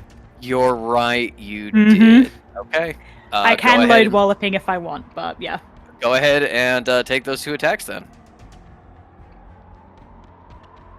Oh my god, what is that? Okay, that's a 21 for the blunderbuss. And a 26 for the revolver. Now, I reckon that hits. Do you reckon that hits? He uses his magic to like try to sidestep it, and it absolutely nails him anyway. So go ahead and roll damage for both of those. Okay, and he is within spread range. Yes. Loser. All right. Give me a Lured sec. him close. Yeah, I did. I was playing dead all along. Hmm. Which Playing he possum. considered and still approached. Yeah. Well, he was like looking at May and like reaching out with death sense and being like, "Oh, okay, her soul's being shredded away. She's actually dead." And then May popped up. So That's an 18 for the blunderbuss. Okay, 18 damage. And then swapping over to the other one. Oh my god. There it is. Get fucking dunked on, loser. That's an 8 from the revolver. Okay. As you pop up and shoot at him, he, in his very American accent, is like, "Fuck!" and jumps out of the way as he is bleeding pretty heavily. You saw that the blunderbuss really like took a chunk out of his arm. Oh, that gun. So he is doing not so great, and now I need to roll 2 Constitution saving throws to see if he can maintain that spell. No, he cannot. All right. Hey. He loses concentration on the field here. Hey! You are more free to move around. Yeah, And that does happen. because It does happen this turn, like immediately. So you can still use your movement now. Yeah. May's going to take a very mild cover behind that pillar because You she got is it. on 2 hit points. You got it, and that is now Tinnitus's turn. Oh, with... hang on. Sorry. Pause. Before I end, can May do anything with a free action to help Cal? Like, at all? You, not as a free action, as an action, you can try to help Okay. her. Alright. In that case, May says to her, like... Unless you have, like, healing items or something. I don't You may- need any heals. You may be Focus able on to, like, yourself. you may be able to, like, get out something, but not necessarily use it. No, I've just got a healer's kit. Okay. Which I'm I good. can't I use only- myself anyway, so... I'm only missing 10 health points. I'm planning on trying to heal you more next Yeah, turn. okay, cool. I was more thinking more to unblind you. But no, I don't think I have anything that can help. Yeah. Okay. Cool. All right. As you try to get a little cover and end your turn, I'm now gonna roll something. I know it doesn't Okay. work time-wise. I feel it would just be so funny if Sinner somehow exploded into the battlefield and like roundhouse kicked Tinnitus in the face. It would be. But the interesting thing is, now that Fish has like gotten out of their meditative state, Fish could try and figure out how much time has passed in, like, the real world, the living world, while you've been in there. Because to your experience, they totally could while lying dead on the floor. yeah, I mean, not right now. I mean, theoretically, because like, if equivalent of like 4 hours have passed for you, and just by passively paying attention, because Fish was kind of like going in and out a lot in the beginning, it seems like the first like hour or two of your experience in the realm of death was more like 4 or 5 hours in the living world. Now, Fish doesn't know how long it's been. It could be like, it could have been a couple days. Probably not, but it could have been. All right. I rolled high enough, which means what happens is Fish does not see, but can probably feel through their connection. Kekino turn the corner, disappear, and then reappear as Beliala with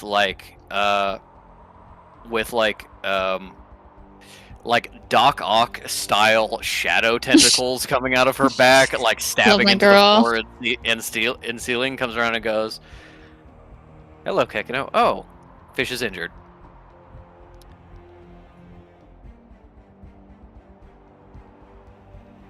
Hey, Emmy. You want to be on camera? You want to say hi to my friend? I heard Belial, rustling. played by Emmy. No, you're shy. You want to use your knife to cut the door? And we got given a knife as a present. Oh, so it's the Oh. vine that's like, Hi. what do you have? A knife! Yeah. Yeah. No, she's got her little butter knife. She's got her knife. No. You want Oh. licorice? Eating your red vines. Okay, bye, Emmy.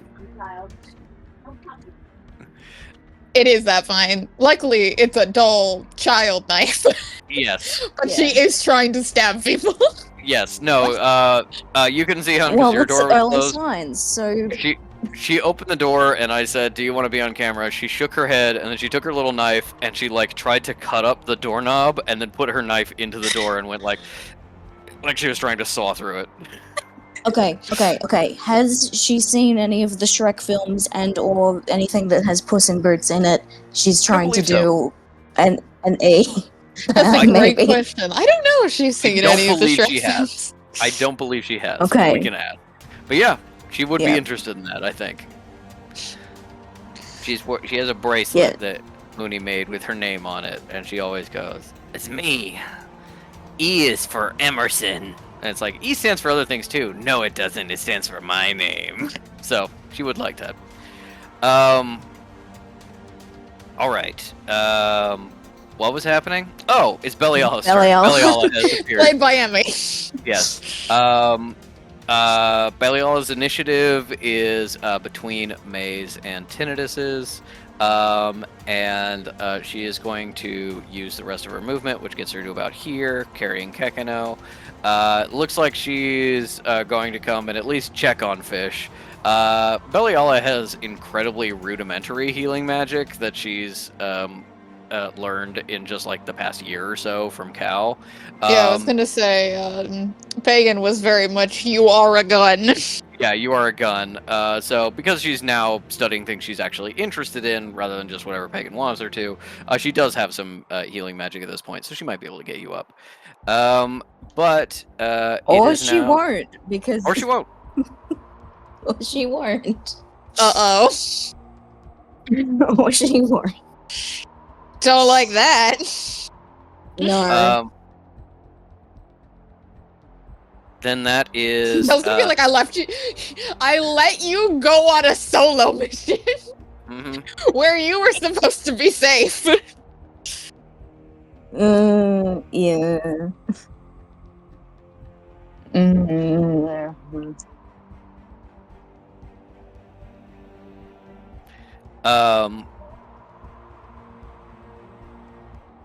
Oh, okay. It wasn't quite time to roll a death save yet. We have Tinnitus's turn first, but I will keep that in mind, yes. Okay, but that can't. But I've done it counts, now anyway. Yes, exactly. Okay. Tinnitus's turn as he ducks back and goes, fuck! And a big chunk is taken out of him. He is... yeah... Unfortunately, he tried to do like the "I'm so cool," thing that you just did not allow him to do. And so now, instead of monologuing to Cal for a little while, he's gonna try and kill you both. He is going to step up over here and do a thunderous shadow wave. I need Cal and May to both do wisdom saving throws. Because I'm a good D&D player, do I do it with disadvantage because I'm blind? You do not. For strength and dexterity, yes. For wisdom, no.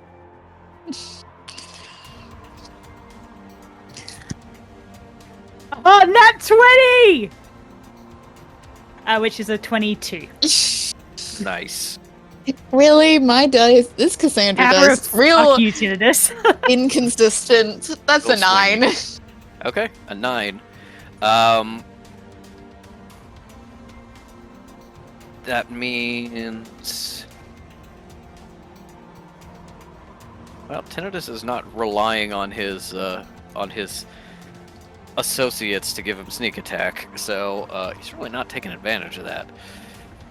But with a 9, you fail and take...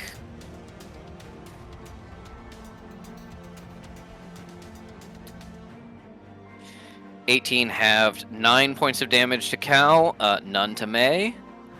As you duck behind this, sacred object, and you could actually see Tinnitus at the last moment kind of like twist the shadow wave to just part and avoid it entirely, so he doesn't even accidentally damage it.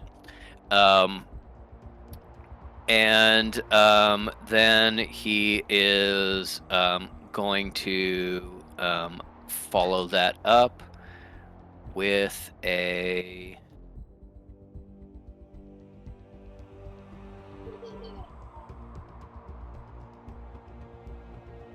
Yeah. I think... Was that child like diegetic, or was it Emmy? Oh, that was Emmy, yeah. That's Emmy's okay. perfect boo from Monsters Inc. giggle. Yes. Got it. Yes, which she Because has. It does that's sound the like a thing, sound it was clip. too perfect. Yeah. Uh-huh. Yes, it does sound like a sound clip. That is very true. But yes, that is actually how she laughs. Where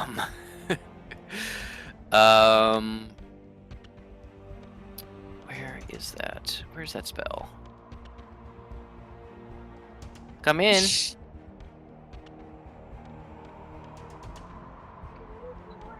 You can do it.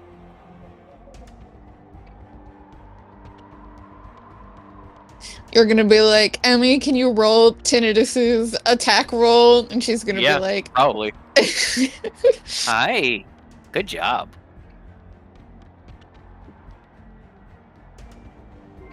Now you just want to run out? You don't want to say hi? she's like the cats for real.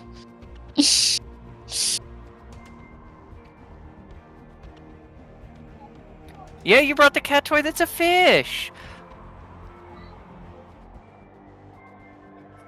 For Pepper and Shishi, yes, you got that toy. One of the characters is named Fish in our game. Yeah.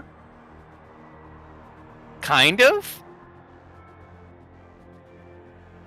Okay, you're kind of ready. Ready to play?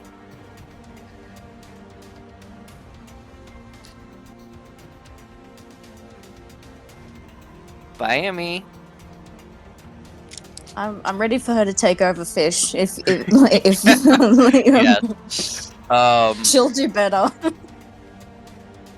The door thing is so cute. Yeah. I've seen photos of it. It was a good recreation.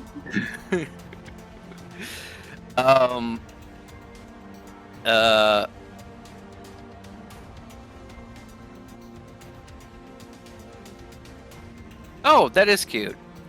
My room was entirely Winnie the Pooh themed when I was that age, so I assume it like affected me subconsciously because I was obviously I still loved Winnie the Pooh, but the room was redone before I could form memories. Yeah. Yep. All right, he is going to run up and use his last attack. Going to be on both of you with a Thunder Wave. He's going to use that last spell point. I made him roll some nat ones, please. That is actually a Constitution save for both of you.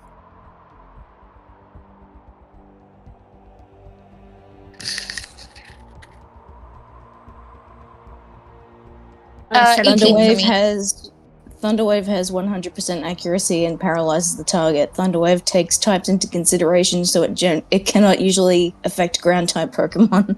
Did people like my May's psychic ground joke? I loved it. Yeah. I loved it. Yeah. No, and it's true. That would be her typing. That would be your typing as a trainer. We've got to do the trainer AU for everybody. What did you get for your con saving throw, hun? 18. Okay, you save. And what did May get? 17, just missed. 17, just missed. That's All alright. right. May did what she needed to do. Okay. Then, that means that on his last spell point... It'd be so funny if he did like fuck all damage. It'd still be enough to take me out regardless, but it would be funny. Yeah.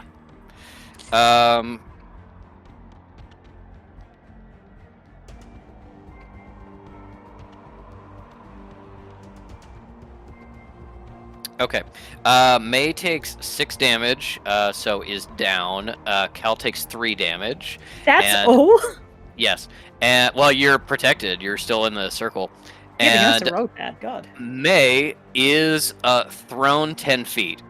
Just Oh, wow. fully knocked off your feet, pushed out of the circle, thrown this way. You said 6 damage? 6 damage for May, 3 for Cal. Okay, cool. May like being sent clear, pinwheeling, fucking Yeah. ragdoll style. The last thing she manages. Ragdoll physics, just The last thing she manages to say to Cal is "Get his ass." No, Get the his last thing ass. that she manages to say is, get the camera! She's doing a Lethal Company ragdoll.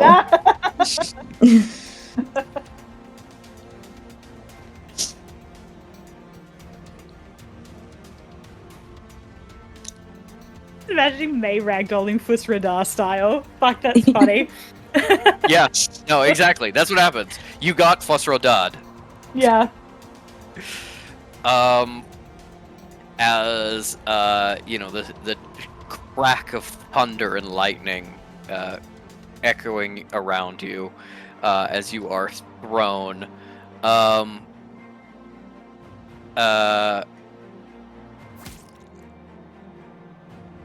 That is Tinnitus's action and bonus action. That is now going to be Fish with Oss on deck. Fish already rolled the death saving throw, and it did not bring them up.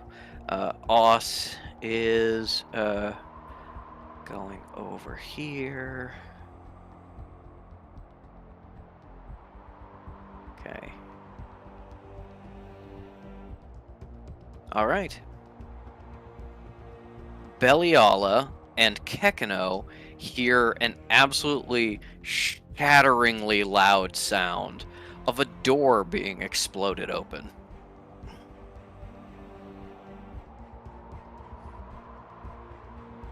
That's my baby, and I'm proud. As Oss, maybe breaks in somewhere. Breaks through one of the doors in here. Oh, I was hoping it was Jamal using the wood powers. No. I mean, maybe. Maybe he's in here, but probably not.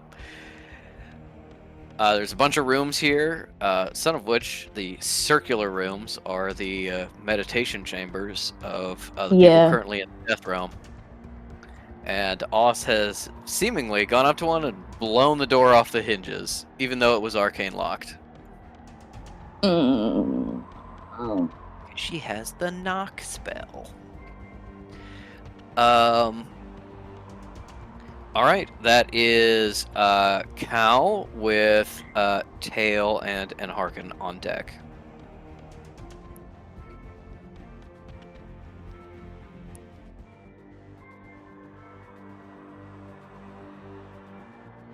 It is also having like a childhood flashback sequence where it's like, "Mom, can I have an ice cream?" No. Oh, okay. No, fuck off. I was thinking you were gonna say it was school like Cal's was, and I was just imagining. I don't think you necessarily got this far and over the garden wall, but when Greg goes, "School," I've finished over the garden wall. It's great. Okay. Yeah, Cal's like, "Oh boy, class." Fish goes, I don't want to learn how to read.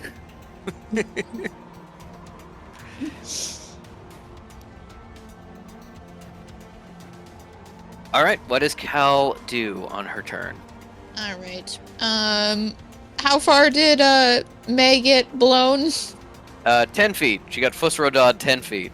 That's where her Ragdoll fell. Cool. Cal is going. And is she still in the circle? Nope. No. Okay. Are you not looking at the map? No. Okay. Tinnitus is right next to you. Not that you know that because you're blind. And May is now much farther away. Love that. We love that. That's great. Okay, we're gonna do the gropey. No, that makes sense. Yeah. I'm not gonna undo it. Yeah, we're gonna grope. We're gonna grope with Mage Hand, even if that means I smack Tinnitus in the face. Okay. Mage Hand is a bonus action for you, right? Or are you just using it as like an ability? You're saying like I believe that Mage Hand is only an action.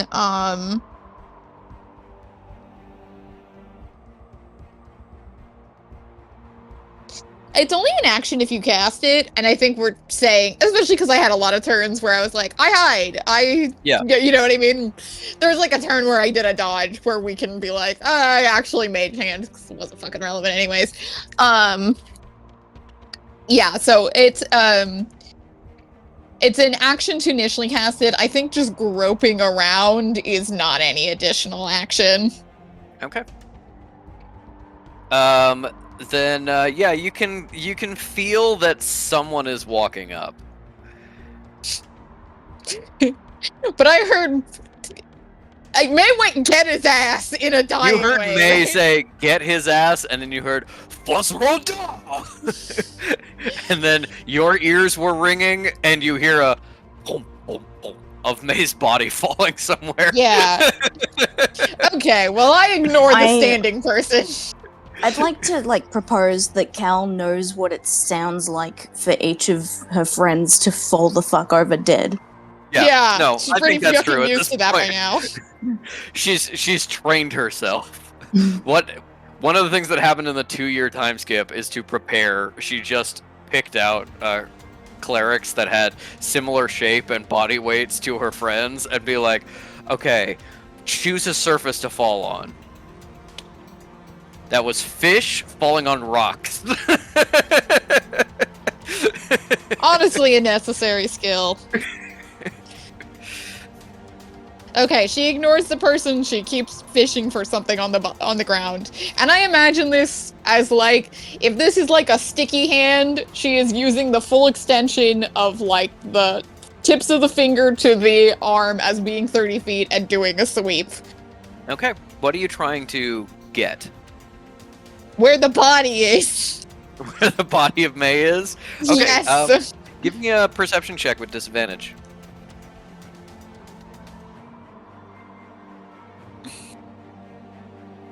I think perception's a +3.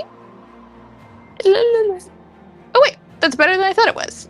Sometimes when you read a number upside down, a 6 turns out to actually be a 9. Yeah. Okay, but you got a 9? That's my nice. No, actually, I got a 22. Okay. With a 22, you identify a boot, and then you like crawl up it and realize it's May. Okay, and I have access to her right now. You could move over to her if you wanted. Yes, I would like to be able to be in touching range of Miss May. Okay, you crawl over to May, and you can touch her. I would like to do a cure wounds, please, with my last spell point. Okay. Cure wounds. Go ahead and roll that cure wounds.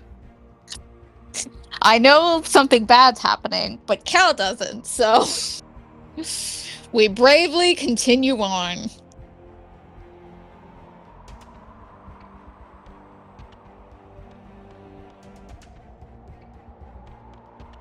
I put this in my bag just because I was like needing a place to do it. Do you think we can count this as a D2? Yeah, genuinely. Yes.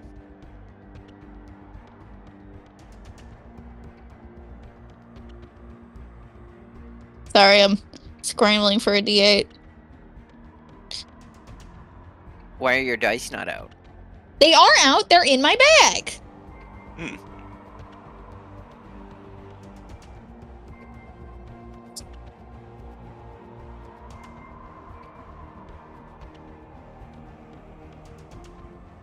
Okay, thank you for your patience, everybody.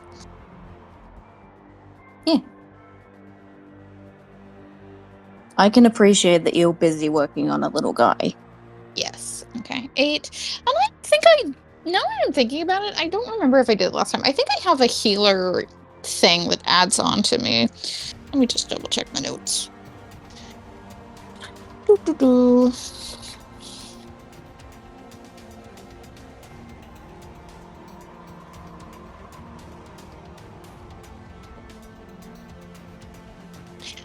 Yeah, I think I have something like a healer amulet or something like that. Does it transfer into the realm of death?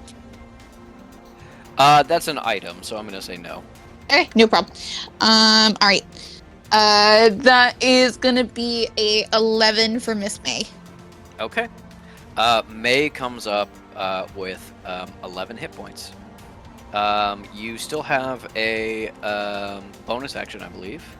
Cool, we'll hide. Okay. Give me that stealth check. Okay. That's only an 11. Cal goes, okay, gotta hide. And because she's blind, can't tell what people's eye lines are, so she just kind of like crawls up to the wall and just kind of like shelters behind a rock, but she's still totally visible.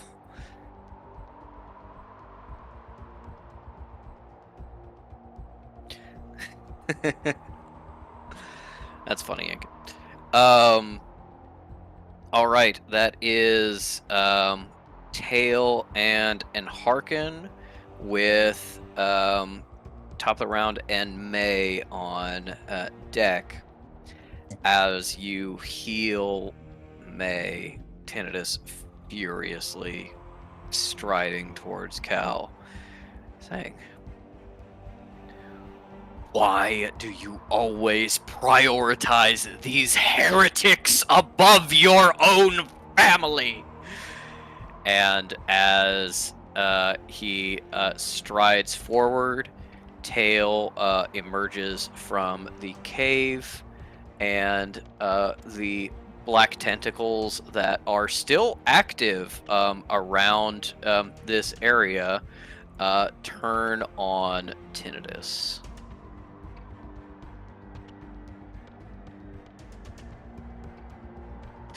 May, half conscious, goes, "A fucking about time!" And took you long enough.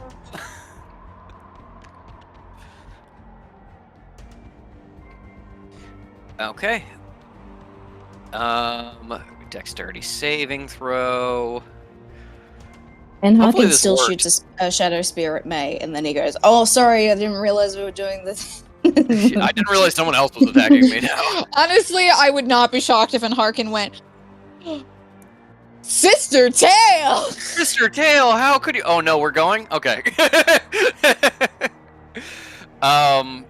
Yes. Sister Tail has been, like, setting up this ambush for Tinnitus. And hopefully it works, because this spell was quite literally all of her fucking spell points. This is the biggest spell she can do, and it's all of them. Wait.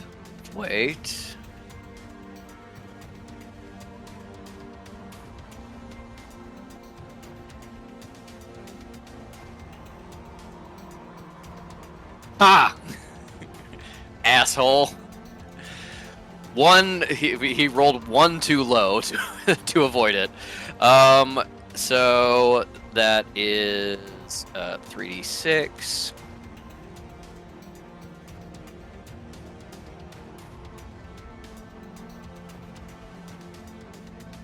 Seven. That is 7 bludgeoning damage to Anharkin, and he is restrained. And Harkin. Sorry, not Anharkin. Yeah. Tinnitus, and he is restrained. Tail walking out of the cave. She is bleeding worse than she went into the cave. So she's not doing so hot. She's very clearly kind of fucked up and injured. But she walks out of the cave, and as Tinnitus gets wrapped up and restrained in the black tentacles, just takes a shadow spear and kind of like points it at the back of his head and lets loose. That is with advantage because he's restrained. Okay, that hits. She's not particularly powerful, not very strong. If Tail kills Tinnitus, at least we'll be so sad. She's like, "Did you record it?" Yeah. Goes to May being like, "Where was your cat thing? I couldn't bring it into the realm of death." No excuse. Oh, we're back up to 6 Mays. That's good. Yeah, that is just 8 damage, just like right into the back of Tinnitus's head. And then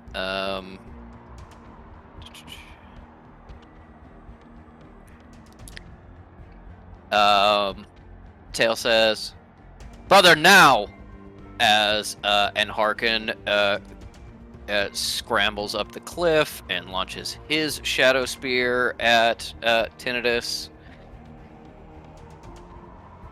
Which does... Wait. It's time for Tinnitus to go, but I'm just a little birthday boy. No, one off. Mrs. Tinnitus. As you hear him go, "Damn!"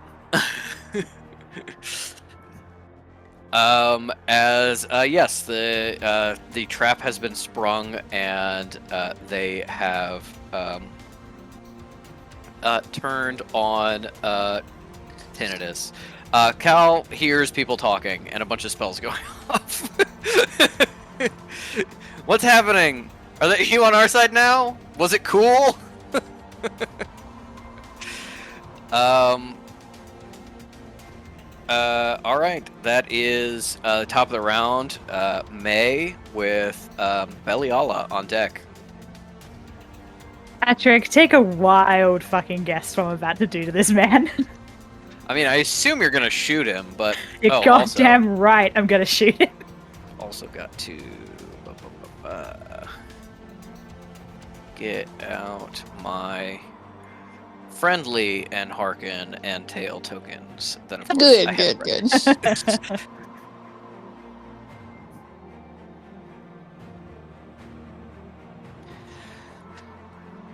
All right. Yeah, 2 shots still. Hell yeah. Hell yeah, hell yeah, hell yeah. Alright. And he's getting spread damage. Nice. Okay. Blunderbuss first. All right.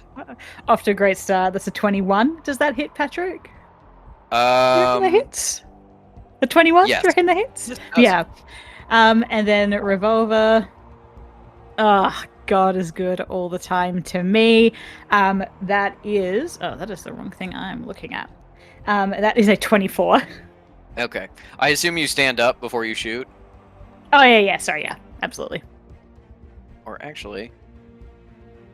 Yeah, it doesn't matter for prone. Okay. You shoot and nail Tinnitus. Roll damage for me. God, I hope I take him out. I'm so sick of this man. Okay.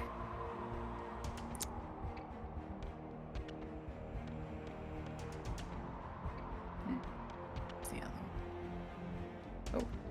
Sorry, give me a sec.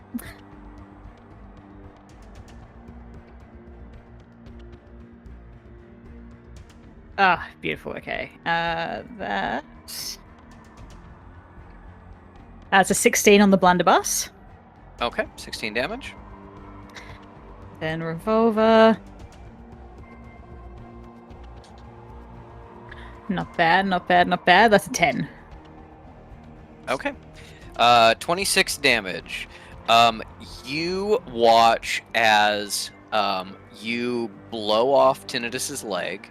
And then your revolver nails him in the shoulder and opens a decently sized hole before shadow magic starts to swirl around him, reconstructs his leg, reconstructs the hole as you got him down to 0 hit points, and yet he only went down to 1 hit point, activating his death ward contingency. Maykel's out. There's more bullets where that comes from, cleric. As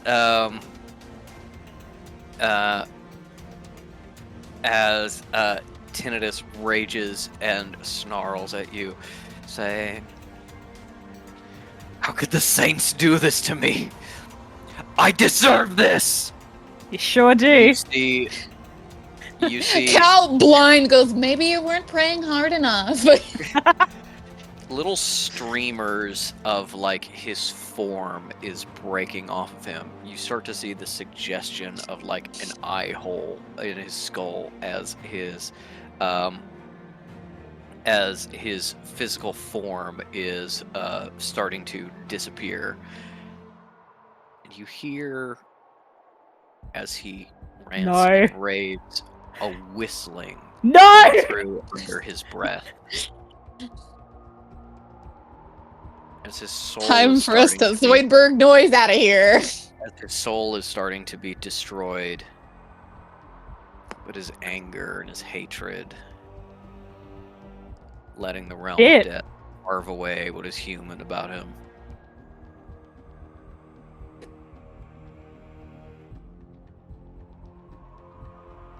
You see him start the very first steps of changing into a Barghest. Oh lord. And since it is going to be Tinnitus's turn before it is anyone else's who can attack him, skip ahead a little bit as he shadow steps away.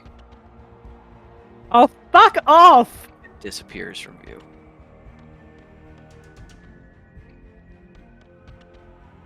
He should at least have his own like thing instead of a whistle. He should like go. He should snap his fingers. The range on Shadow Adam's Step family again? theme.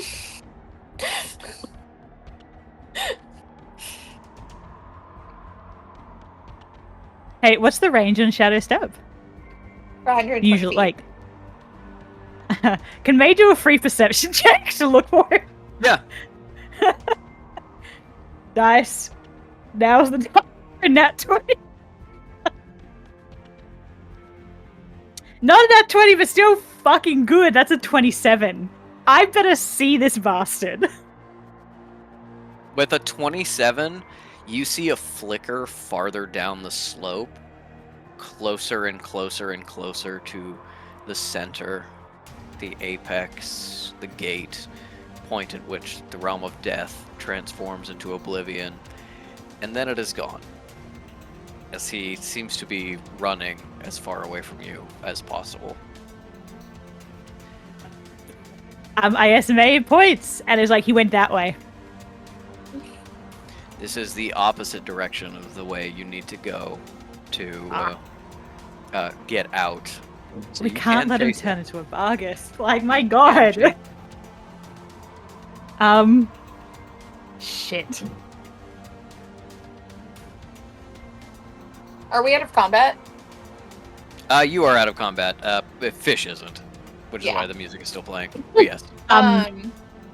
Cal kind of needs to hang out here and like recover and get. Yeah, absolutely. Yeah. I think I will say in Harkin, and Tail, but mostly in Harkin is not necessarily doing as poorly on preservation magic, and maybe like I'll hunt down that motherfucker because I don't want to be alive after, or I don't want him to be alive Yeah. to process that I betrayed him.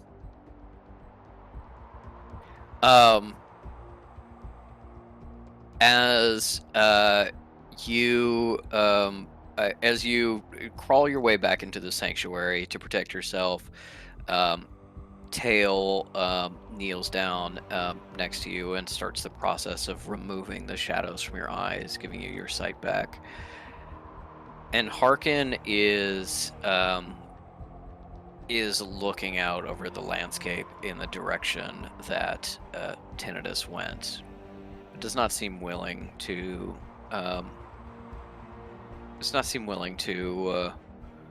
Risk it himself. Instead, he sits down, closes his eyes, and in a strange, echoing sound, you hear.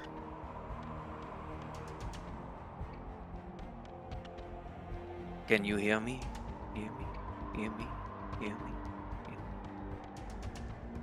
The plan is ego. Begin the calling. Calling. Calling. Calling. It is time for a new abbot.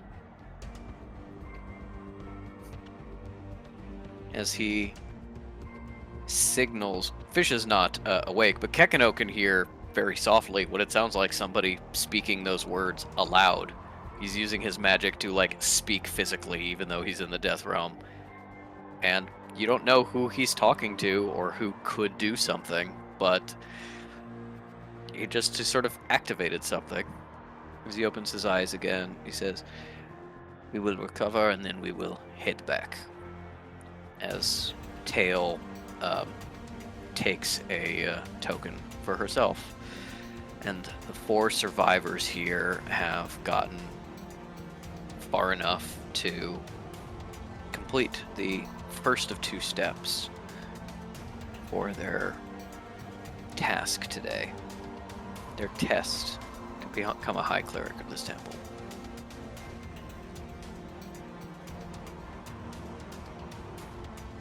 And at the same time,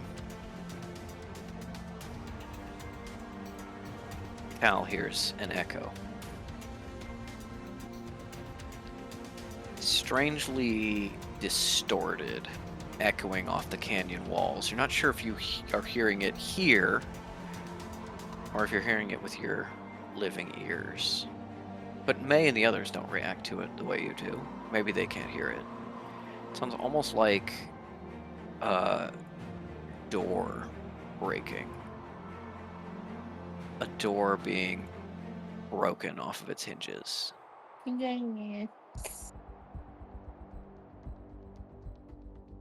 As Cleric Oss steps into Cal's chamber.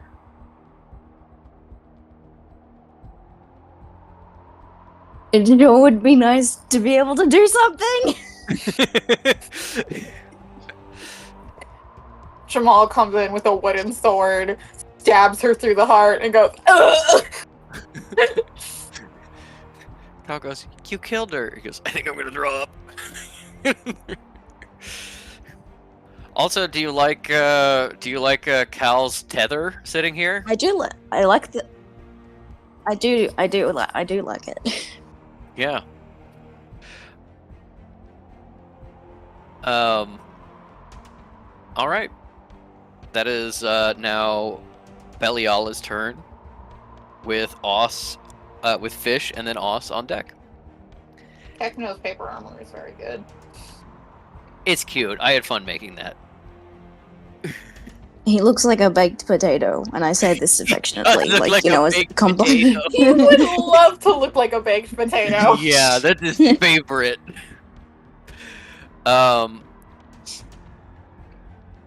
Beliala is going to do a bonus action move, a bonus action dash rather, as well as her movement to get close to Fish, and as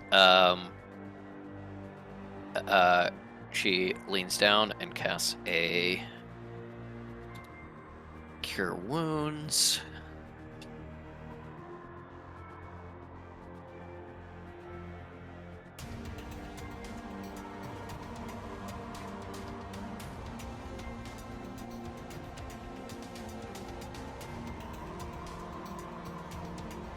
Okay. As she casts a Cure Wounds on Fish, that is an absolutely fucking terrible roll, Beliala. My god. But that is still 6 healed to Fish, as Fish is now awake and alive. And you first see a giant shadow spider rearing over you as you wake up. And then you realize that it is Ishida with magic tentacles growing out of her back, as she does not even wait until you're like fully conscious, just like the moment you have your eyes open at all. She pulls out what looks like a shard of mirror that has been like mounted on a broom handle with some wire, and you can see in it the view of Cal blind and scrabbling in the dirt, May ragdolled across the stone, Tinnitus walking forward, gathering shadows to kill them all, and says, "They're in trouble. Can you do anything?" And Fish shrieks and like tries to scramble up and is pointing in the last direction that they saw Oss going, and is like, "We have to stop her and kill her and stop her and we have to stop her and we have to stop her." Dad, it's okay. I know it looks like a giant spider, but it's Beliala, actually. She's a friend. No, it's okay. You know, I'm fine with spiders. I spent time in Australia. You know this. Yeah. Plus, Cal likes spiders, so I don't think spiders can be that bad. What were we talking about? This is Beliala. She's here to... She revived you. Thank you, Ishida. We have to. They're literally about to die. We have to go and kill Oss and pull them out of there. You feel in your pocket where you've got 2 ice hearts, able to pull their souls out and save them, protect them, at the cost of failing this test.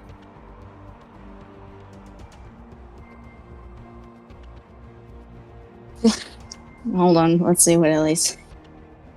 Yeah, but Fish doesn't know that. Fish Yeah. doesn't know. No And they're metagaming. freaking the fuck out.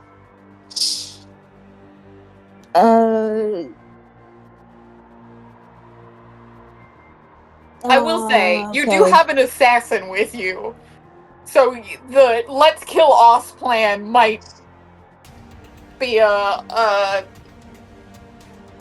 thing to pursue. She can also shadow walk.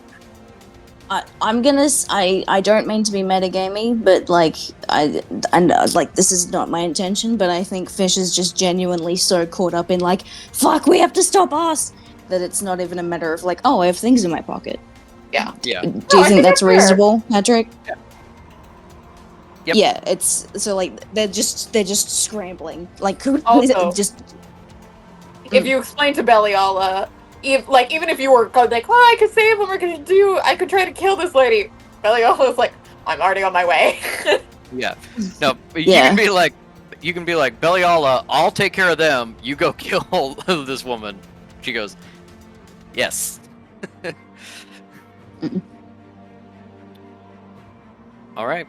As she helps you up, Kekino jumps down into your arms, which is not super helpful right now as you're desperately No. trying to get back up. But your boy was very scared for you, and as you're scrambling up, you just say, "We need to stop her." And she's like, "Me? No, I just saved you." Oh, there's Oss? Okay. And scurries off. Rest of her movement would get her to about here.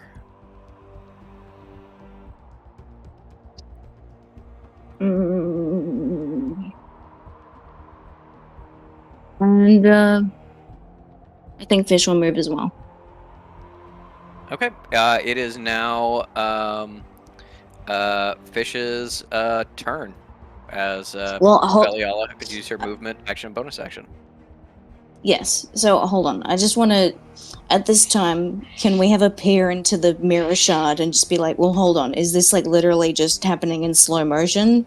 Can we calm down for a second?" Thing that you see that in like the moment it has taken Beliala to like get you up and continue on, you know, a very short conversation.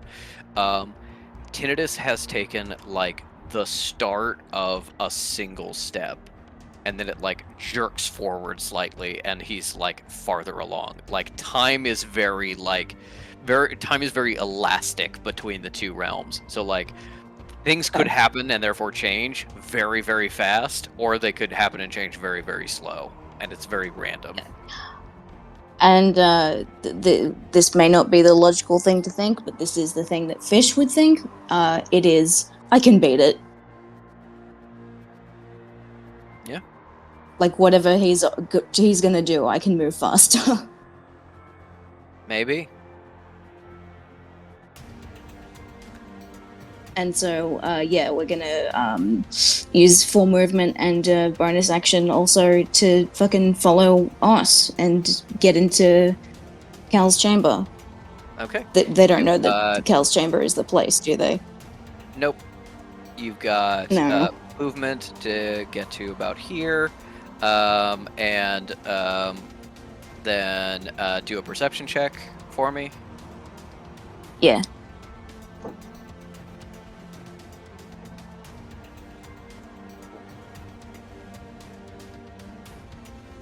Okay, I'm gonna ask a question. Yep. Because I have rolled the same thing that I last rolled, that you know what it is. Uh-huh. But I did it with my gloves on, which meant, and I could feel that the die was just not fucking moving. Can I argue for a reroll? If my opinion on rerolls is that if like you drop the die and it just goes like, boop, it's like that's not a real roll. You can just roll it again. So if it's like if it genuinely like didn't roll at all, then yes, go ahead. I Reroll. really don't think it fucking did. So I'll just No, like Personal call. I'm Yeah. not. dice, I am dice not- Sometimes top reroll is things that your roll bad. judgment. That only like moved one face or something. Yeah, I'm not trying to be a dirty cheater. I am sorry.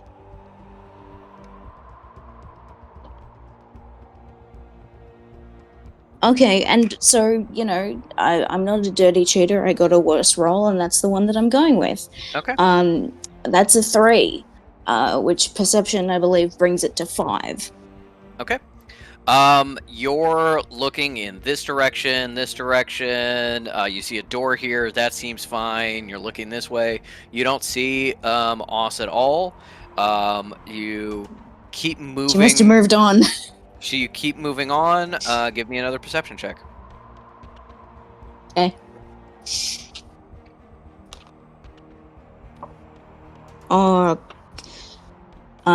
That's 4. Okay.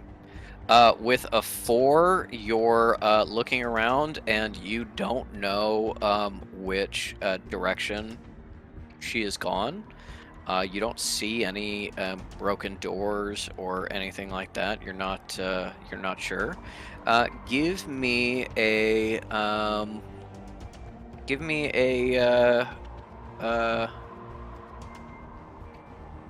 yeah, give me a D4 roll. Fish starts stress crying. 4 on the D4. Okay. You think that most likely she went this way and has turned this corner, so you can't see her. So you want to keep going up this way to follow her. You think maybe there's a sound coming Yep. from this direction. Yep. Okay. All right. That is your action and your movement. Any bonus actions? Kakano can move a little bit more, can't he? Yes.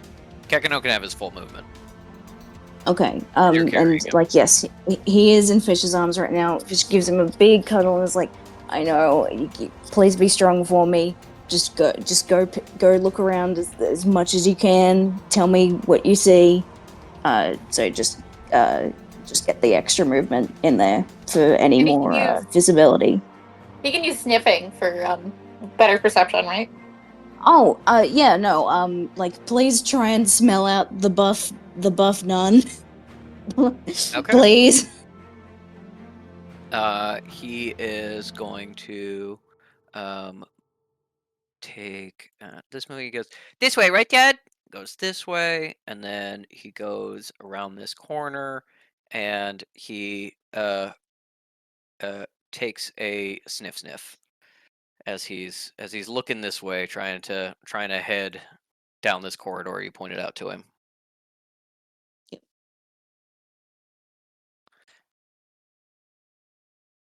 Kekino, baby, good thing you have advantage on these rolls.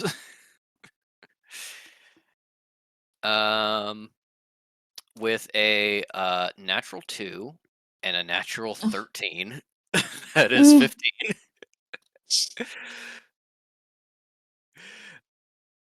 The game bot just quit. Yeah, no, I was restarting it because it sometimes just dies and stops playing sound. GameBot was actually protest quitting over Kekno rolling so poorly. It's entirely possible. Kekino runs down the hallway. Sniff, sniff, sniff, sniff, sniff, sniff, sniff. I smell some sweat and like pre-workout, like creatine. And it's not this way, and then he turns around and like makes eye contact with Sister Oz, just like walking through the door into Cal's room. Yeah, this way! Oh, and the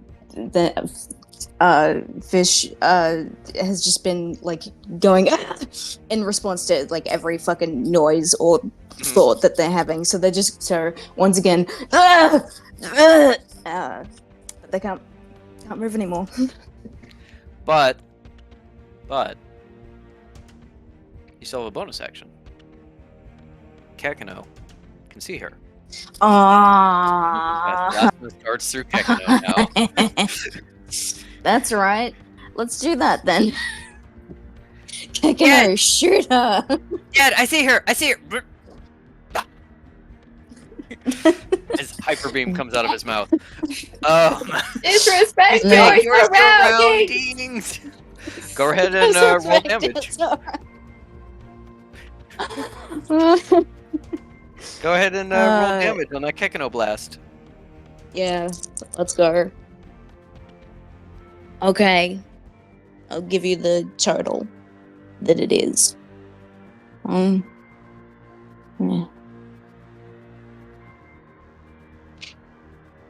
And then that was a 1.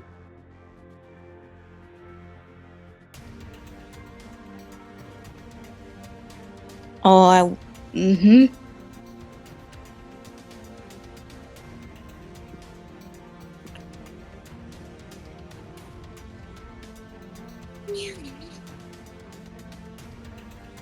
Sorry, that's 14. Okay, 14 damage. You got it. You don't think this is a huge amount of damage for her, but she definitely felt it and is distracted and like looking back at Kekino.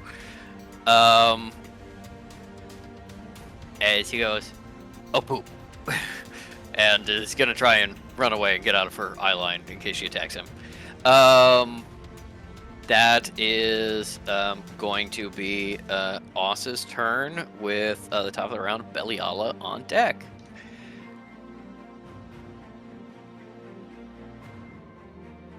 Forgot to take away the prone. Why was Kekino... Okay, why was Kekino attached to the prone marker instead of to fish? Interesting. Strange. Interesting and strange. Okay. Now it is Oss's turn, and I'm gonna roll for her to see if she tries to take out Cal or deal with Kekino first. Okay.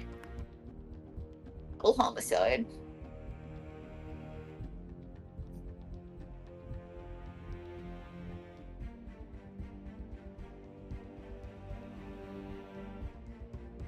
Wow. 2 12s. Okay. Kekino watches Oss disappear, and Cal takes...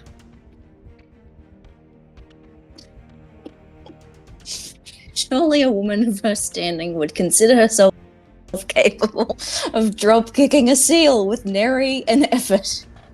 Hey, Ellie, I love you. You're great.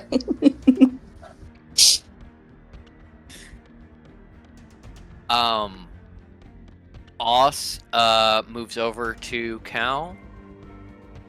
You can't see where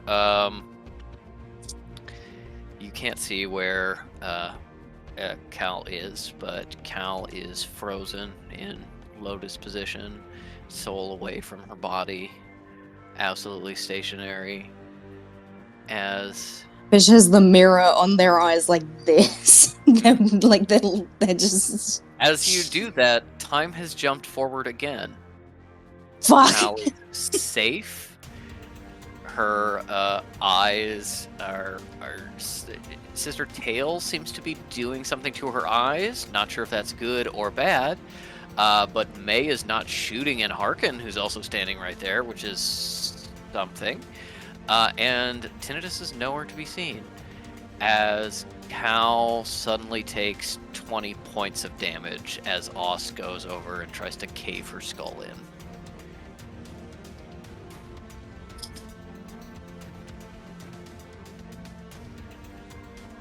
How's that doing for Cal? I think I'm still up. Yeah, I've got,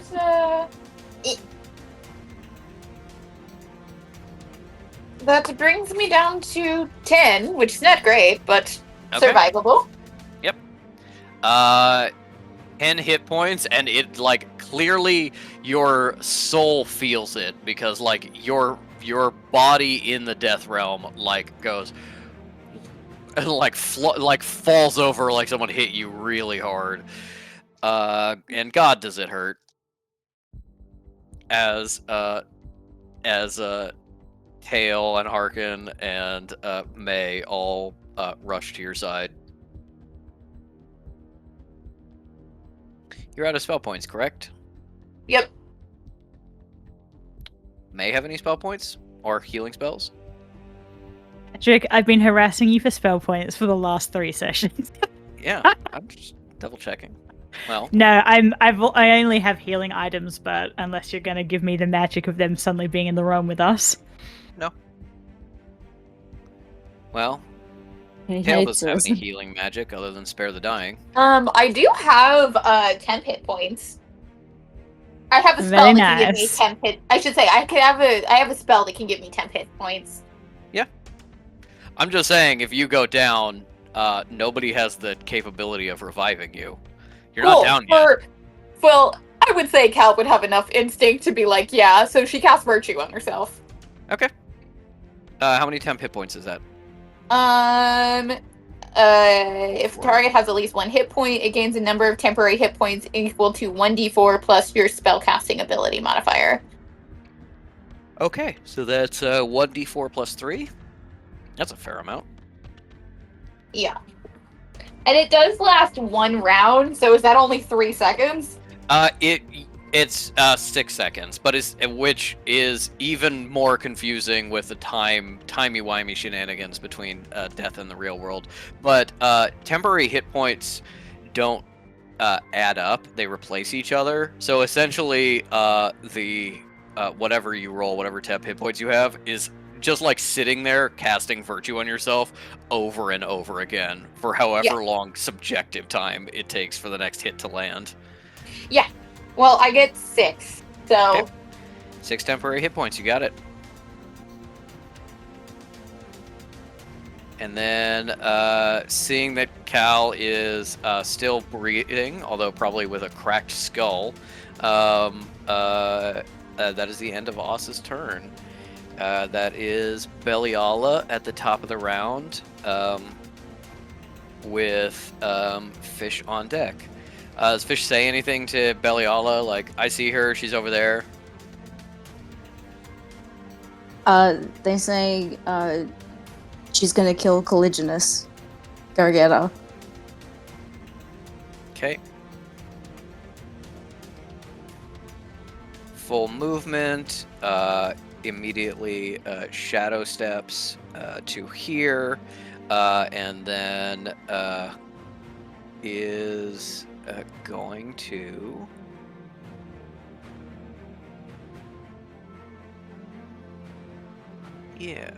let me see this.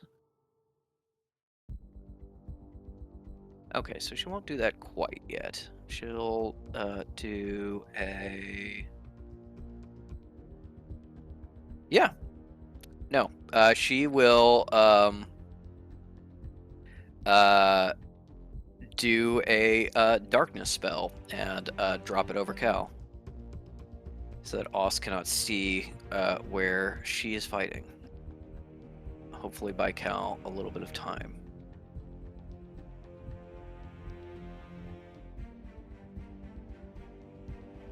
Darkness is a 15-foot radius circle.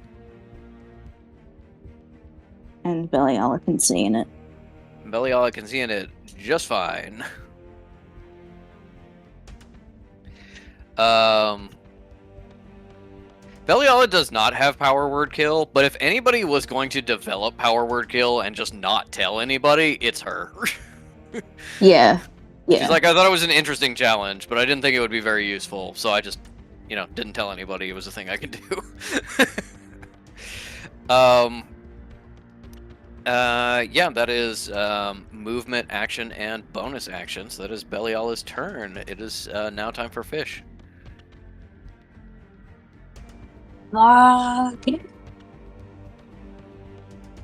Is this as far as we can go?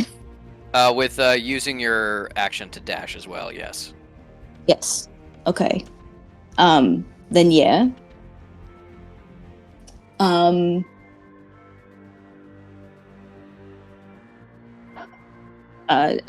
holding out the arm for Kekano to jump back up on the shoulder as we go. There's not really fucking anything that I can do, though.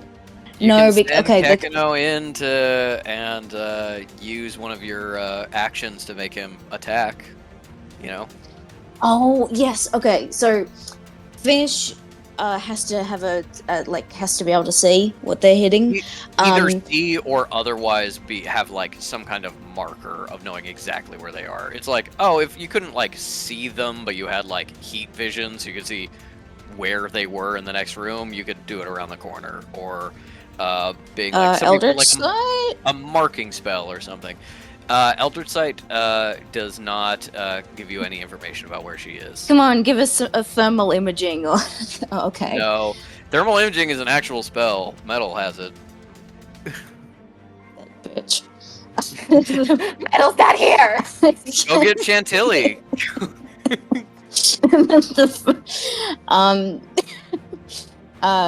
You Kekano... remember that in addition to being able to cast spells through Kekano, you can also give up your action to have Kekano do one of his attacks.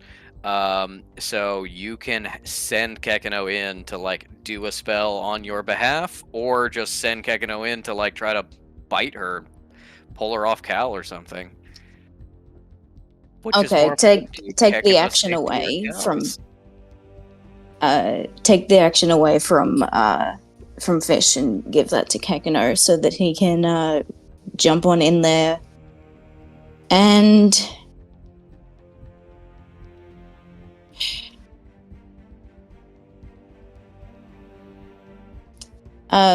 Wither and Bloom is a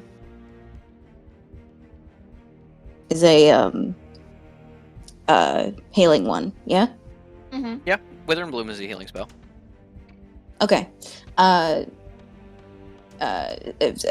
Then Fish goes back 30 feet, Kekano gets to run in, and he does Wither and Bloom, and he does not have to see that it's Cal in order to intend that it's for her, yes? I believe that's how Wither and Bloom works. Let me double check. But that sounds right. Choice in that area.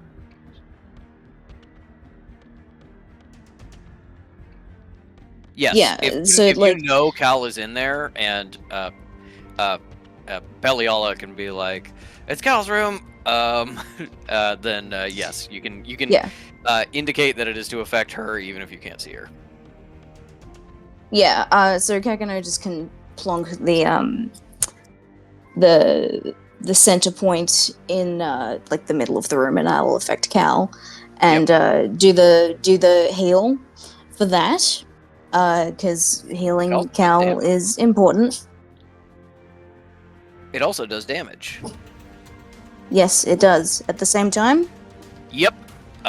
Each creature of your choice in that area must make a Constitution saving throw, which I assume you want Oz to take that. Yep. Okay. Wait, what is your spell save DC? Spell save DC, that's 16. 16. Okay, cool. With a 13 on that con save, she does not save. So go ahead and roll damage on that Wither and Bloom. Fab. This is necrotic damage, and this is 6. Not a whole lot, but it'll do. Okay. 6 damage to Oss as she immediately, to her perspective, goes blind and then feels her life force drain away.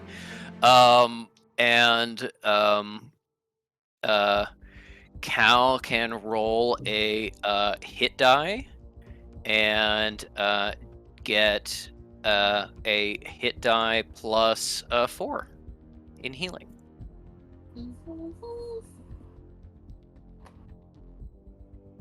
So yeah, one of your d8s. Yes. Hit die plus 4. So d8 plus 4. Okay, that'll be 6. Okay. 6 health you regain. You're in a safer position. Now you have 16 plus 6 temporary hit points. Yeah. All right, that is Fish's turn with Oss now to go, and Belliola on deck. Okay. So Do we're coming up to the doorway. Oh no, it's Oss's turn. Oh, sorry. Yeah. Boss's turn. She can't see shit. She's just gonna go, ugh. Yeah, And, she can't see shit. She can't see shit. Sorry. Okay. I gave her a perception check with disadvantage, and she did not make it, so she cannot quite find Cal. She is going to try and do a shadow wave for the side of the room she thinks Cal is on, which may still do a little bit of damage. Can Cal give me a wisdom saving throw?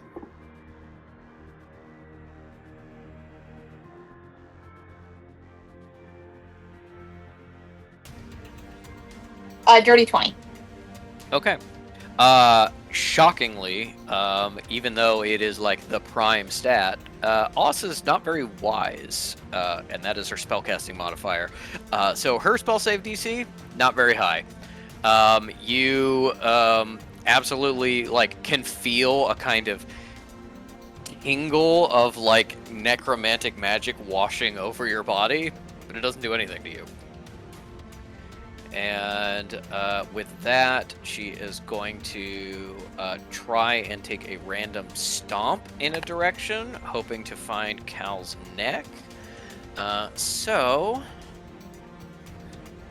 is a 1 in 4 chance she even goes in the right direction, and then she will attack with disadvantage because she can't actually see Cal. Okay, let's try that again. Cocked. Okay. Wow, okay. Actually chose the right direction, which was unlikely. But absolutely beefs the attack. You actually, outside the sphere of darkness, hear a... And Belial goes, ooh.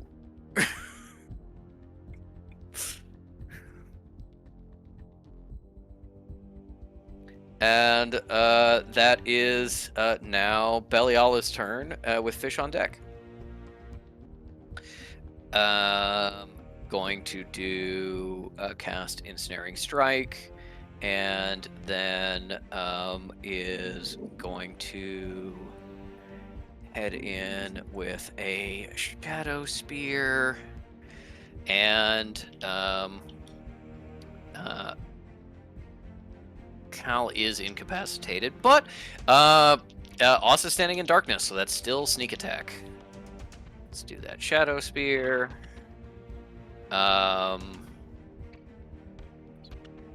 Misses, unfortunately. Oh well, for next time.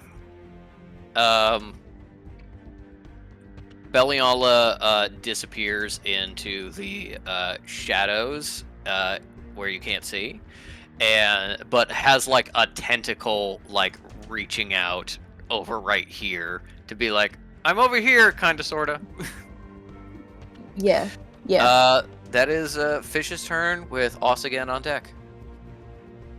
Okay.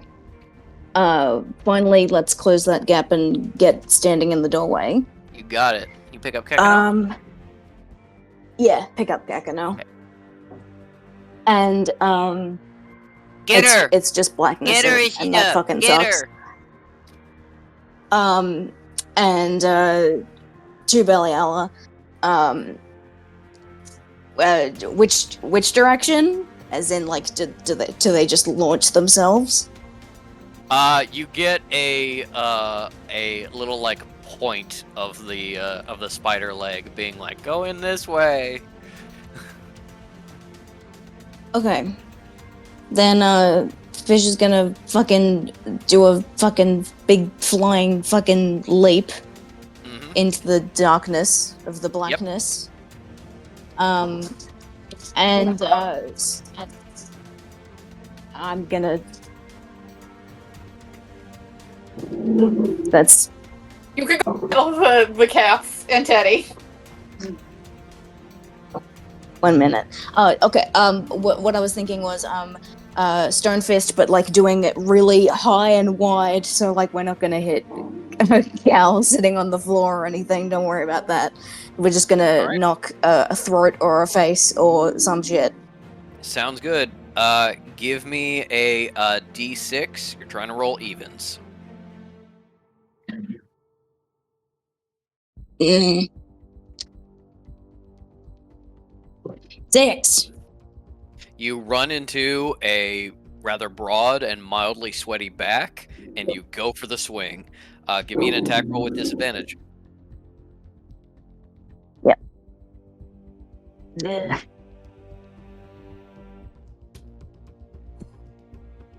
Disadvantage 10. 10, you unfortunately go wide. Maybe she dodged out of the way. Maybe you just kind of got your distancing wrong. But you know roughly where she is, and you know that you missed, unfortunately. So, yeah, minus that spell point for Stone Fist. Yeah. Yeah, you still have a bonus action and some movement. Did you bring Kekino in with you to the shadows? Kekino is in. Okay, he's riding. He's riding.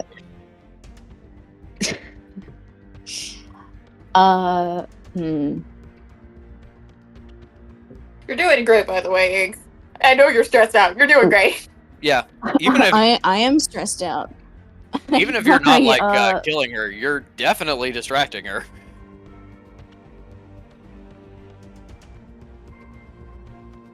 And you cut out entirely for that, so I don't even know what you said. But thank you. Oh, Like a really? compliment. Yeah. I no, said not even cut if out, you're like not it was killing a her. connection thing. Yeah, even if you're not killing her just this moment, you are severely distracting her. So still doing good. Yeah. Once again, I guess, like, you know, calling on Beliala, like, you know, pointing right in front of them, being like, this direction, or like, you know, move me to You're point in the you're like- direction I need. You're like, to say go." when, say when. Yeah, Call the shot, Beliala. yeah, just like tentacle and wrap it around my thing, and I at my wrist, and I point that way, and then I notice that way. Can she do that?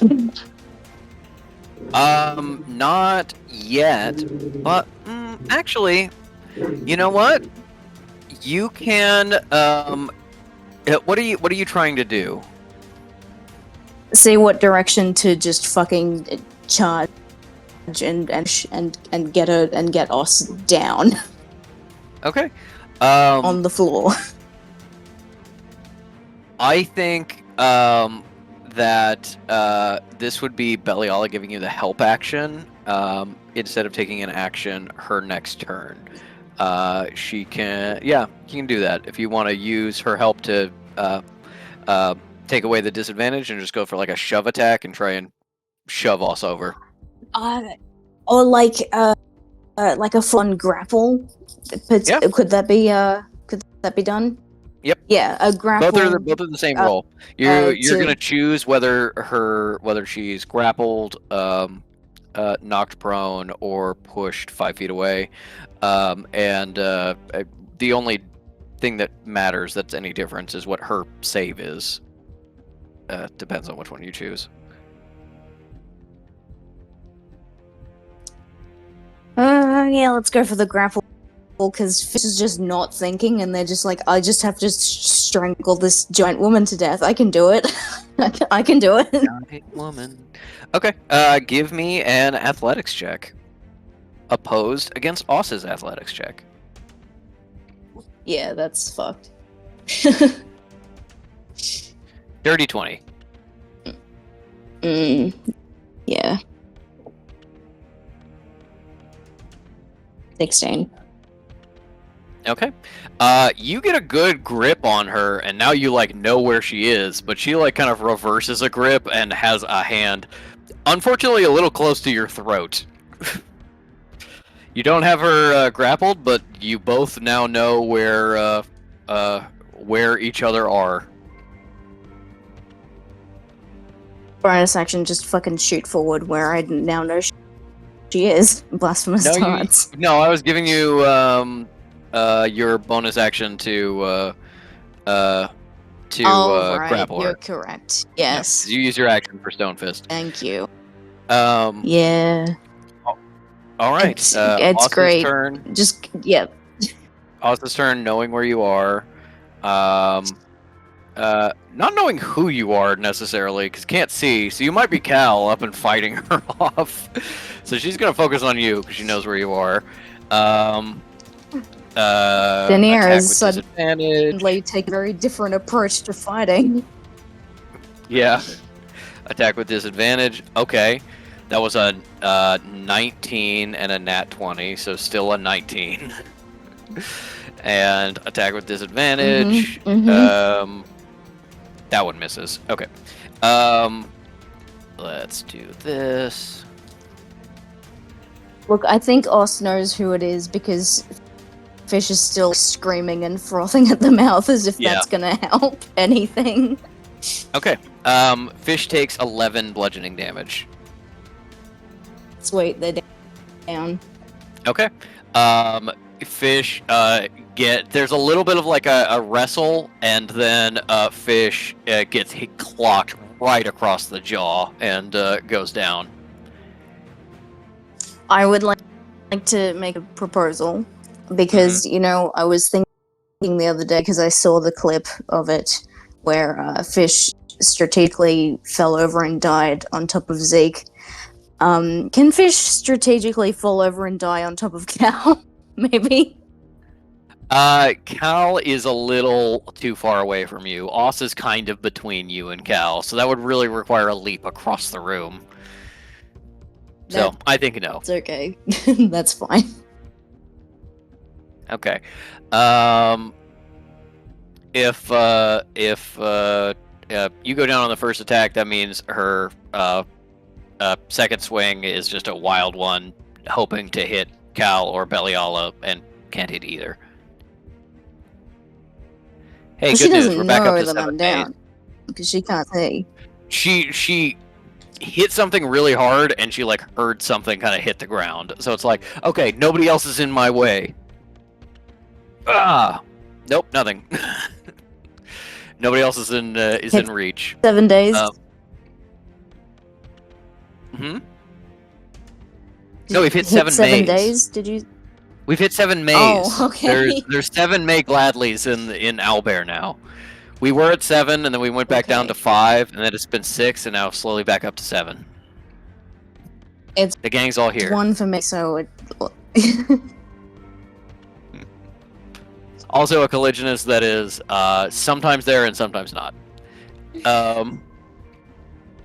All right, that is. Yeah, I guess she'll take like 5 feet of movement just to see if she can step on Cal, but she doesn't. So that is Austin's turn. Dying and being dead. It is now Beliala's turn, with Fish on deck. Beliala scoops up Kekino and puts him on top of you, so Kekino doesn't have to look for you, and is then going to do a Shadow Spear at Oss.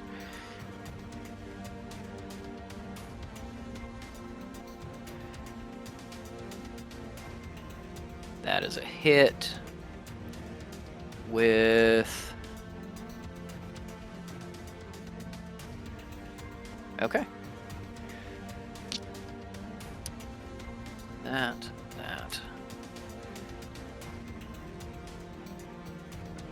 This. This.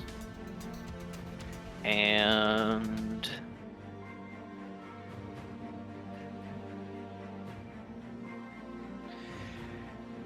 Okay. Not a good roll, but that is...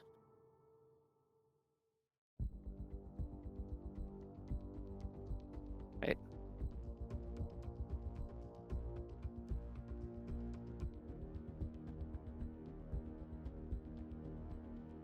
Where'd my other dice go? Okay. That is 11 points of damage to Oss. And...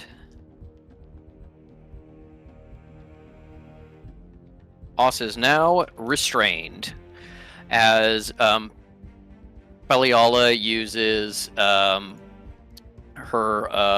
bonus action to drop the darkness spell. So you at least won't come to consciousness in shadow. Oss is restrained. Oh, and that's a unable shame to- because I was gonna pitch a joke. Mm-hmm. Is this what death is that like? fish I've been- wakes up. No, that fish wakes up and like feels around and like comes across a body and is like, oh, it's still, but feels it, but it's headless and it's like, oh no, it's already too late. And then darkness Yeah. comes down and it's like, oh, it's the tether. I don't care about Yeah. this one. You're like, it's too late. Wait.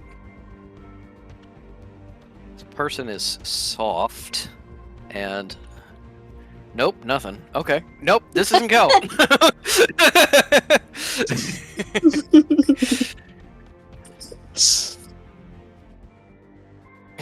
Good to know.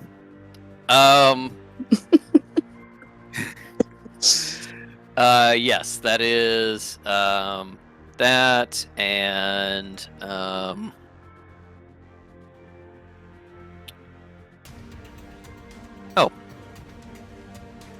yeah, she can't do healing as a bonus action, unfortunately. But yeah, that is her turn, and it is now Fish's turn. Give me that first death saving throw. Let's see if you get a nat 20. I probably won't, but it doesn't matter because Kekano can just sit atop Fish's corpse and just shoot blasphemous darts at his mouth again and again. I Again don't and think again. that works when Fish is unconscious. I think Fish has to have some ability What the to direct Kekano to do that. Okay, this is fucked up. You will understand. Huh. What's happening? What is That's happening? interesting. Why is this happening? Oh, you know what? Maybe it is a weighting issue. They're right next to each other on the D20. The two numbers you've been rolling. Look at your D20 and see if that's true for yours. Yes, they are. They are. Weird. Very weird. This is Fish's die. Like the Yeah. fish set. Mm-hmm. But here's the thing. 20 is nowhere near it, and I have rolled good 20s on this one. Yes. No, I know. Could be the desk that I'm on. It's very bizarre. What the fucking hell? I don't like I don't like it.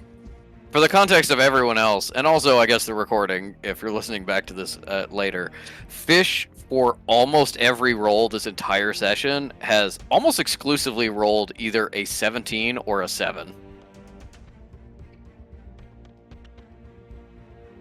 And they come in like in a yeah. row. It'll be like 17, 17, Yeah. 17, 7, 7, 7. Yeah. Very odd. Okay, then that is Oss's turn. Going to try to escape from the grapple. No, fucks it up. takes another 4 damage. Oss is starting to kind of bleed to death. In a way, not like fully down, but like she's got to do something here, or it's not going to be good for her. She's not going to escape. That is Beliala's turn. Going to heal you with another cure wounds. That's nice of her. She didn't have to do Yeah. that. That is 11 points of healing for Fish. Fish is back up. Thanks. And I think between the two of you, you are capable of dragging Sister Oss off of away from Cal, and kind of keeping her restrained. So you will technically be out of combat, although combat may restart when you both feel your sending stones ring.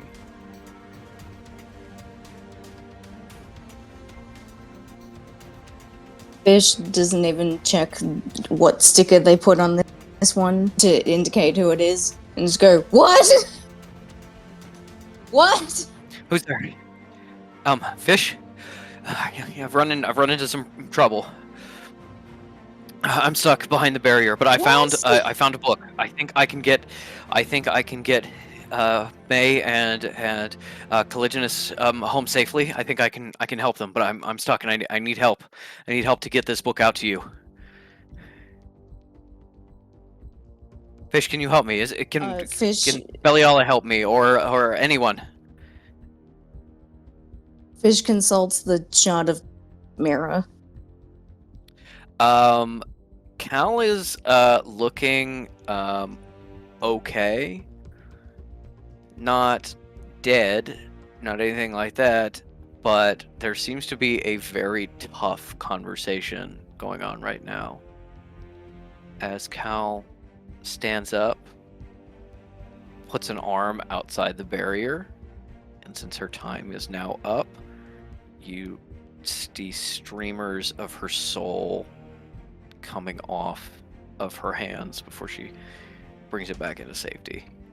She can go out into the realm of death. She can finish the mission. It will probably kill her before she ever gets close to finishing. Yeah. Fish goes, "Hold on," and now takes out the ice heart and like just kind of not smashes because that would break it, but puts it on the mirror to be like, "All right, I'm sucking you. I'm getting you out of there." Okay, you're going to try to rescue Cal? Yeah. Okay. If Cal is rescued, then this all fails. May get free if she succeeds on her part of the test, but you'll be imprisoned at least until the others wake up and set something straight. You have Oss now. Maybe that'll help. But whatever knowledge you needed from the archive to save Elise is going to be out of your reach. And I think you think that as you press the ice heart to Cal's collarbone. Give me. Would you like to know what Fish thinks that? Fish thinks, yeah. I don't like Elise. I like yeah. Cal. Yeah. Give me an Arcana check with advantage. Oh.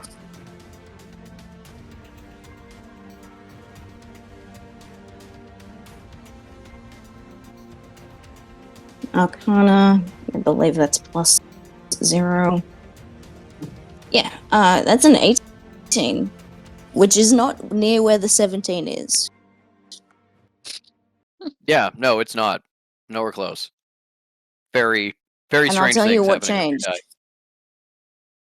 No. You rolled on a different surface? Here's the thing. Yes, I rolled on a different surface. Maybe it's the table that's obsessed with 17 and 7. No, it's not table. The table is fine. I'll tell you what's obsessed with 17 and 7. It's the fucking... It's this that you gave me. Well, maybe I like 17 and 7, huh? Maybe that's the cat's It's favorite your fault. numbers. Maybe that's the cat's favorite numbers. You don't know. But that's cheating, Cat. Cats don't understand cheating. I think they do.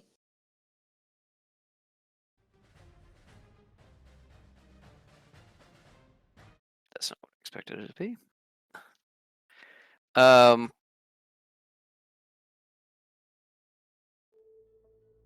we'll do this one. As you press this ice heart against Cal, you remember how Sarah told you to use it. You can kind of feel the trigger in your hand in a way. You can activate it, bring her soul back to her body, save her, and break this ice heart forever. Just fine. That's why Sarah gave it to you. She'd like them back if you don't use them, but they are technically extras, payment for what Cal did. And with an 18, you pause for just a moment, reaching out to your connection with Cal, seeing how she is, reading her emotions. What is Cal feeling in this moment as she finds herself essentially stuck? You're muted. Also, if Fish can, like, project, like, a question, it's, do you want me to do this? So Cal is stuck, her arm is fading, but May is on the same kind of in the same pickle, right? May has a little bit more time, not enough to get back to the entrance. Yeah. I think she is in like problem solve mode, and then she will turn to Inharkin and Tail, and having displayed her dissolving arm, of being like, do you have anything that you could do? Any sort of protection for May and I? How are you both doing with this? May, is there anything you could do to, I don't know, create armor for us? May is looking at the pillar and says to Cal, nothing that wouldn't perhaps involve a little heresy, unfortunately. We are far beyond that. Oh, well. That rather changes things then, I think. Gets out her chainsaw. Yeah, pretty much. What are you trying to do?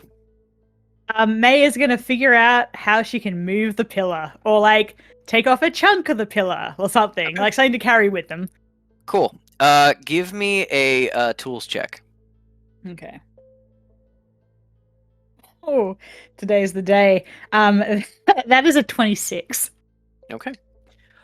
May takes up a rock that she finds. Goes and just chip off a piece of the pillar.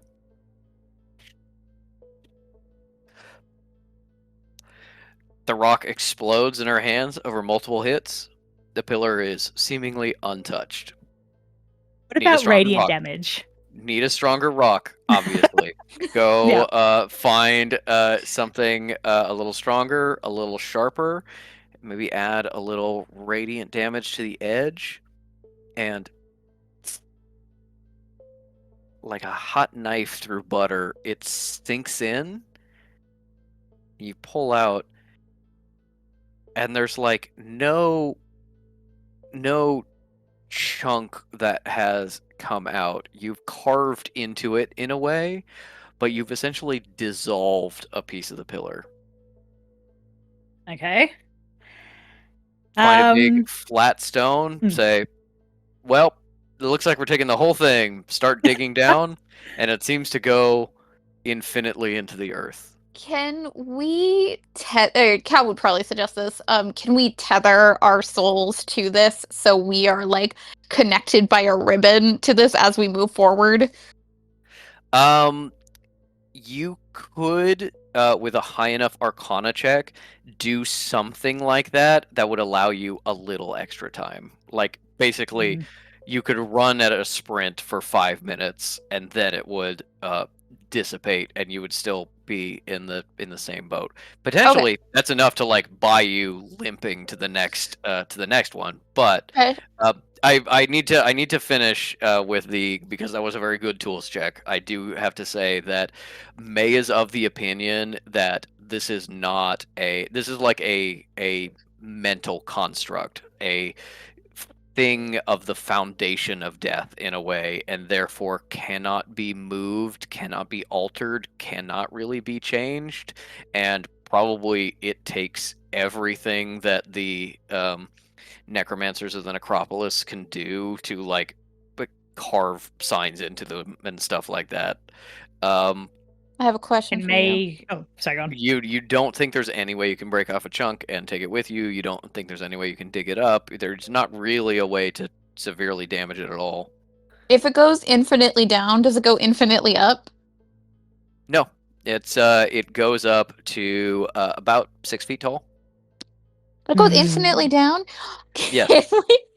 Is there any way to take it higher than its current length? Or can we go deep into its surface like Mole from Atlantis and use a shortcut that way?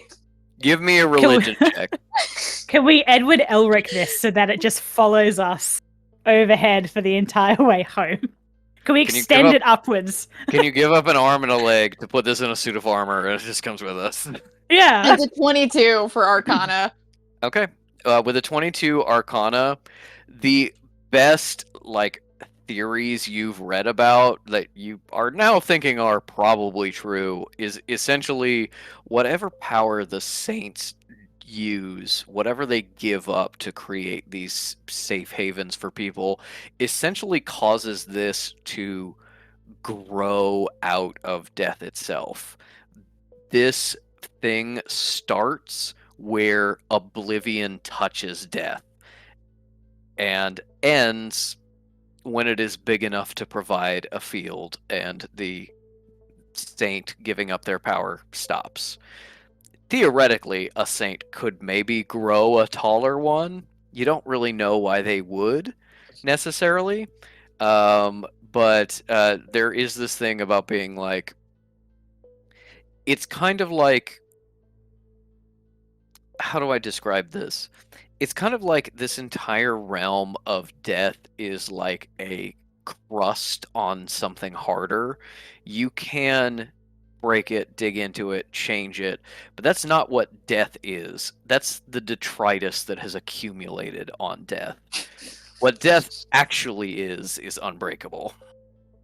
Okay. If I make shadow stilts and I'm touching the ball, can I like pole vault? You don't have a choice other than me asking stupid questions. Give me a dexterity saving throw.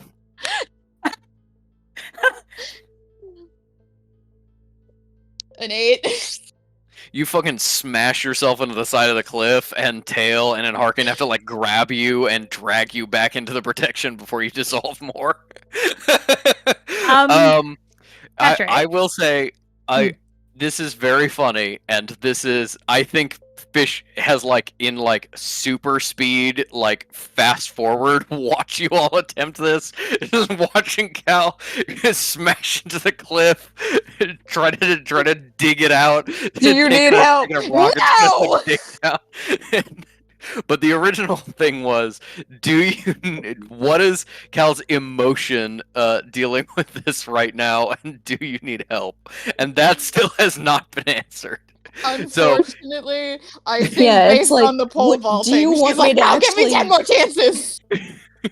Give me an hour! Well, I Well, will I pull you? No. Okay. Okay. And then I'll I'm gonna Yeah. get the it. hand. Jamal, just hold on. Yeah, Jamal, just hang on a sec. Yes. So one of May's craftables is a light stone, Mhm. which pretty much what it sounds like. Bright light within 5 feet, and then dim light another 5 feet after that. Yes. Based on the magic she's seeing in the pillar, can she create some sort of portable sanctuary, even if it's like much weaker, to give them time to get to the next sanctuaries? If you were Elise, then yes. Well, I mean, Cal If can you were a connect to very Elise. powerful necromancer and also had like natural radiant healing magic, maybe you could get that to work. No one's used radiant Theoretically, there's magic not yet. necessarily anything that makes that impossible, but it is a almost Deathbringer level of difficulty. Yeah. Okay. If it takes like a full saint to be able to make a sanctuary, can Mhm. somebody who tried really hard or maybe wasn't powerful enough to make a sanctuary has like the equivalent of like pottery shards? Essentially, you could pump all of your power into a. If you were not strong enough to be a saint, you could still try. It would drain you of your life force, and you would. It would not destroy your soul, but you would no longer be attached enough to this life to like resist being swept into oblivion or whatever is beyond. And if you kind of like really dug down or found like a deep tunnel, depending on how strong you are, you might find like a good like stele of rock coming out of the ground, not big Hmm. enough or powerful enough to make a full sanctuary or shield, but you could like, you know what? I did that, and that is permanent as your soul disappears over the edge. What But about is radiant it magic? radiant magic? You may be able to do some serious damage to it and possibly destroy it. No, sorry, I mean, like, I don't know if you were to walk in death holding radiant magic. I know it's cool. I know that will present other issues, but will it Yes. repel immediate death magic? You could essentially set up a regeneration thing where like you're gaining health as quick as you're losing health, and that's what Cal thinks Elise has been doing. That's why Elise is still alive. Elise has essentially been using all of her magic to keep herself dying slower for the month she's been in here. And what Cal is seeing with summoning the Celestials and like the waves coming out are her like testing the bars of her cage with the absolute last of her magic because 95% of it is dedicated to keeping her alive. I mean, can May try making little stones like that or something that would have that effect? You can absolutely try. While you're working on that, we still need to answer the question Yes. of how does May and Cal feel about the fact that they're trapped here? I think frustration is accurate based on what you've been doing. Okay. But also not wanting to give up because these are two very hard-headed, smart women who are like, no, I can problem solve. Yeah. What Fish gets from Cal is anger and frustration and don't help me, I can do it myself. And as you feel that, you realize that, I mean, this is just like soul energy, right? That's how Sarah explained it. It's like soul energy in like a crystal ball, and it's like a place in death, but it's not a place in death. But you could like trigger the switch, and it's like you essentially do a bunch of like intuitive reasoning that like wouldn't hold together with even like the slightest bit of logic applied. But that's not how Fish's magic works. It doesn't work on logic. You find it comes down to Are you going to save Cal against her wishes, or do you believe in her that she is going to be able to find a way out?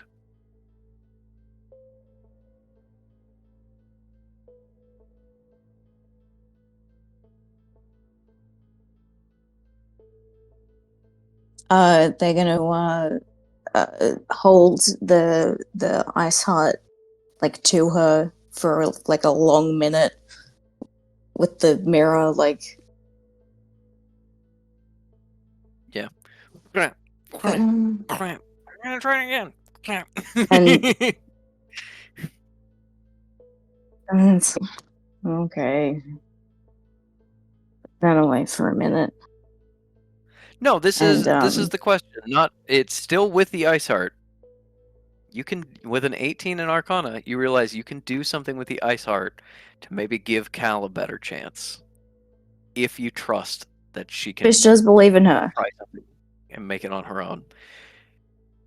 You activate the ice heart, and instead of pulling Cal's soul into the ice heart, you push. Cal, you get up, dust off your robes, square your shoulders.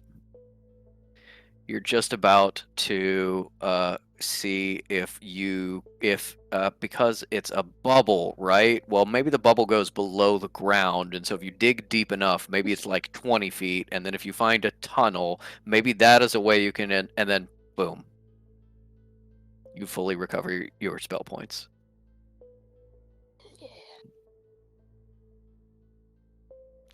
Now, Fish is in a situation where there's no safety net anymore.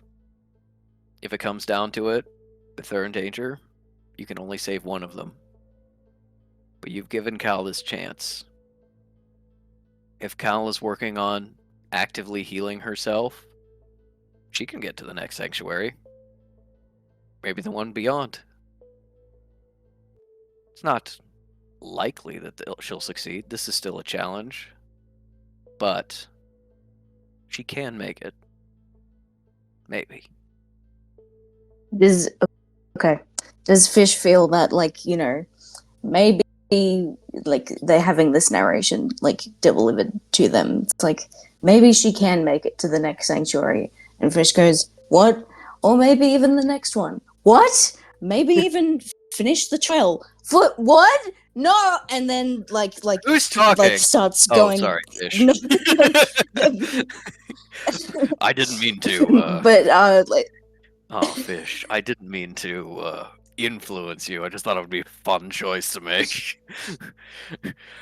I was talking to myself, and I guess I was narrating out loud. No. No, fuck. No, let me pull her out. No, fuck. I made the wrong choice. I shouldn't. No, she can't do it by herself. Fuck off. Jonas goes into Cal's head. Ooh, Fish says they don't believe in you. Yeah.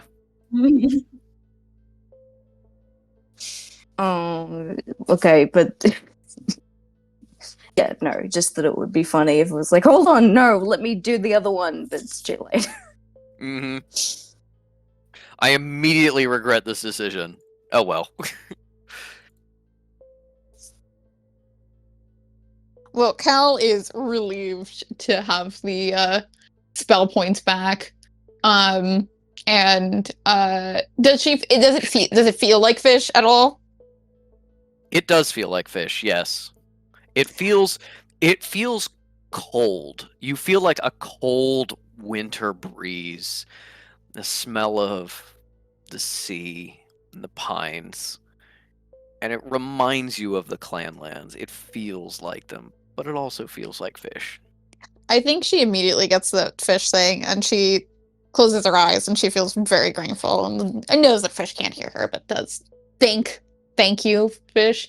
And then I think she thinks about the Clanlands and that feeling, and I think she thinks about how fucking terrified and how much she thought she was going to die, and despite the fact that she was surrounded by necro races and she didn't really truly have allies at that point, and she was terrified for her life, she still made the choice to help people and build this relationship, and she, I think, just appreciates the choices that she's made in the past and how that benefits her in the present, and knowing that she is doing things to move forward and become a better person and change all of the time, and feels gratitude for herself in that way. But yeah, she will, I think, just like surge with like shadows, just having it all rebuilt, and turns to May and is like, Fish did something. I think I have an idea. Shoot. And she's going to kind of sit everybody down, and she's going to be like, I have an ability that I use to protect the temple. I can create an environment that is safe and would allow us to spend a long rest here and hopefully get enough time to figure something out, recover your magic, do all of that. If we do that, we would be looking to spend at least another full day here.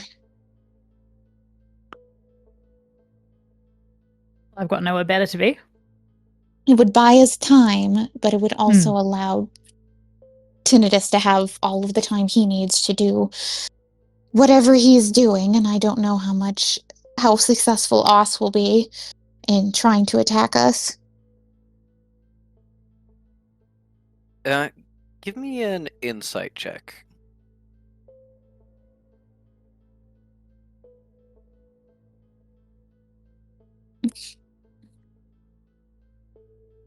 That is only...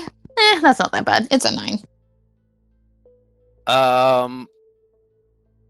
And Harkin looks like he wants to be like, nah, I think I'll take my chances. I don't really want to be in death that long. Tail looks is scared but confident in you think. Like, if you say that it's going to be okay if you do this thing, then I'm with you. Let me look, while we're discussing this, let me actually just look up the Hallow spell. Is it the same as the Let me do regular that, one? and Can I I'll- just pop it in Google? There's I'm going very to- slight differences, I believe, but that's it. Yeah, what's it think? It's like wording differences. Oh, quick button on Fish's scene, which is that they're looking at Cal and like her skin goes back to a quote unquote healthy pallor, which is only pale instead of pale. Yes. Pale. Instead of like bloodless pale, yes. Yeah. And they go, yeah, and then to Jamal, yeah, I bought us some time, so we're not in a screaming hurry, but yeah, I'll come meet you and I'll fucking rescue you and we'll figure it out. End of that. Just wanted to... Mm-hmm. You are like, yeah, maybe I'll save you, Jamal. Hang up, turn around. Beliala is like forcing shadows down Oss's throat into a gag. It's like, are we going? Yeah. Look her. We should probably kill her. We'll figure it out. It's fine. We're going.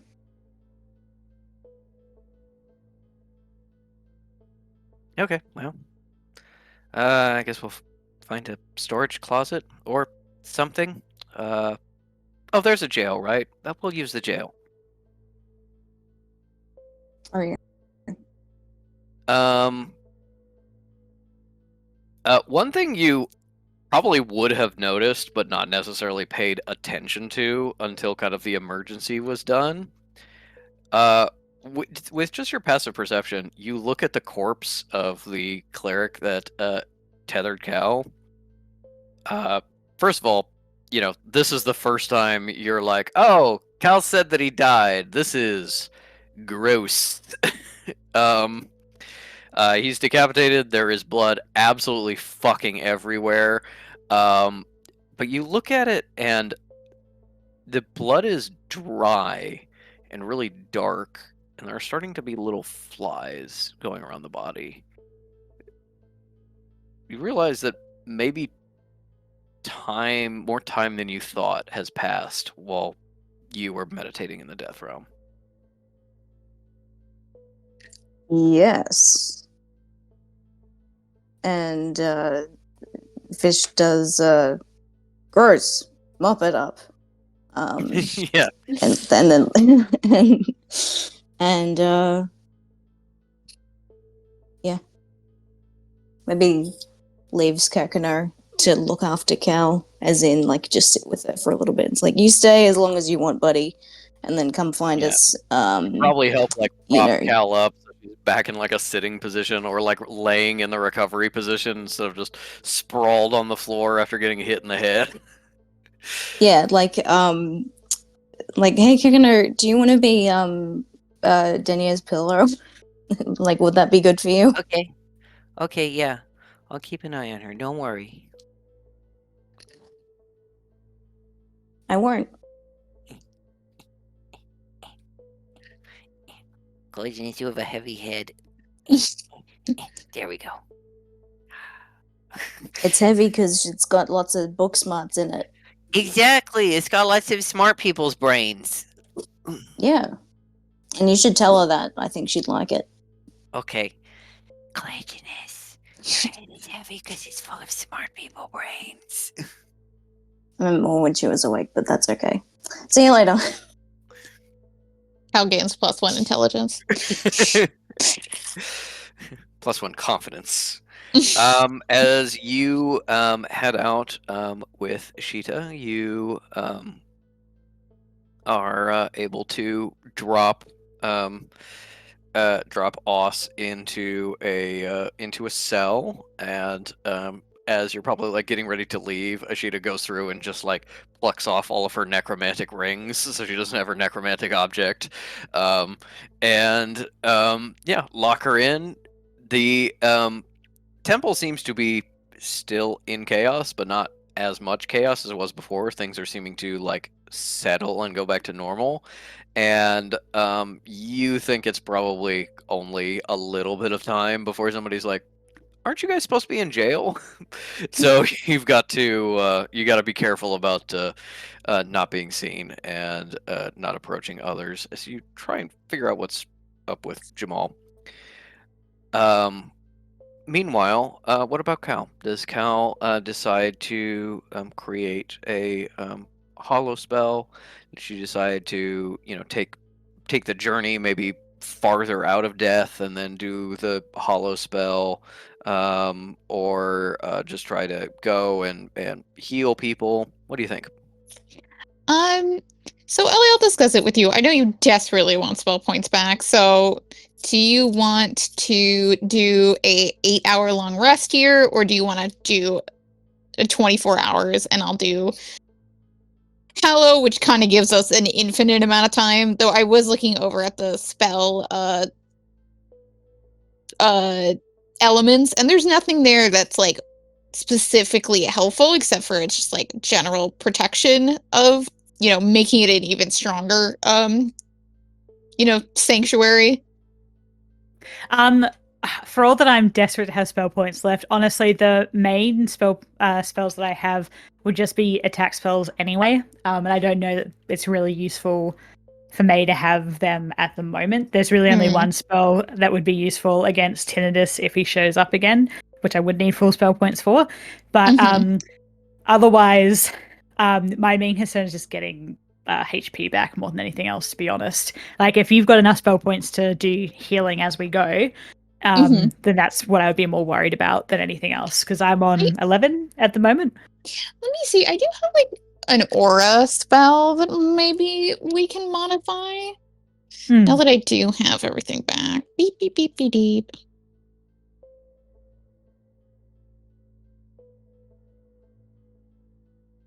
Because May's spells are more largely offensive. Yeah. So I'm not too. They're offensive to everyone. Ha ha ha ha ha ha ha ha. May saying slurs. May saying slurs in ancient Egyptian. Yeah. People aren't even around to be offended anymore. Yeah. but she knows. Um, But she knows. So I have Aura of Vitality, which is healing healing energy radiates from you to aura with a 35-foot radius until the spell ends. The aura moves with you, centered on you. You can use a bonus action to regain one creature in the aura, including you, to regain 2d6 points. But that is up to 1 minute, and I'm assuming we have at least like 2 hours of travel. maybe maybe when I was talking about the like doing some sort of spell to carry with us, maybe that could be the base for it. Yeah. Yeah, is there things with the teleportation scroll you made? Is there a way to like have something go on a loop? I there- think that would have to be a roll. There is a way to have something go on a loop. It is pretty high level magic. Like Yeah. a talented enough symbolist could be like anchor an aura of vitality in a symbol, and like as long as that symbol doesn't go anywhere, it can't be on like a moving object necessarily, but you like carve it on the wall and it would like passively heal you over and over and over again, potentially forever. Mm. That's kind of like what we need to move forward. It's just something that was going to be constantly. I don't know why my brain said constantly dapping us up, but yeah. Well, I mean, what's the rough travel time now that we can take a pause? Like, what do we think the travel time would be? Well, now that you have actually been to everywhere you need to be, no more disadvantage on that cartography check. So give me a cartography check. Watch me get a nat one. All my good rolls have been for the day. So that's all right, actually. Dirty 21. Okay. With the dirty 21, you think you've traveled for about to your perspective like 4 hours through the realm of death. To get back, you think probably 3, maybe 2.5, depending on the route you take, of just being kind of like, there's places we can cut. We know what places are more dangerous. We know kind of where the tricky bits are. It's a little bit harder because we're kind of like climbing uphill most of the way, but we also know where we're going, which is very beneficial. So it is definitely a hike. It's not like it's close. You are, I would say, not like in-game knowledge, but Patrick giving knowledge. I think that Cal's spell points are enough to probably get you maybe 2/3 of the way back by just like healing you and occasionally shooting a skull bat to not take damage. Yeah. The face symbol and stuff like Well, that. that's what else I was thinking. And yeah. there will definitely be a run at the end where it will be like you against the clock, out of spell points again. Yeah. Not Shooting things down. yeah, not just kind of like slowly dying, trying to get to the end. There will be a certainly crossing the finish line challenge, so to speak. Another idea could be that because you said radiant magic attracts enemies, maybe May could do a very low level of it and to summon like the flying skulls, so we can just take pot shots at them. You can make like a moth attracting thing, exactly. and then just yeah. No, you do a low-level radiant magic on just like a sword, and you just have the things impale themselves on it. Be like a low-tech moth zapper, mosquito zapper. Yeah, that might help.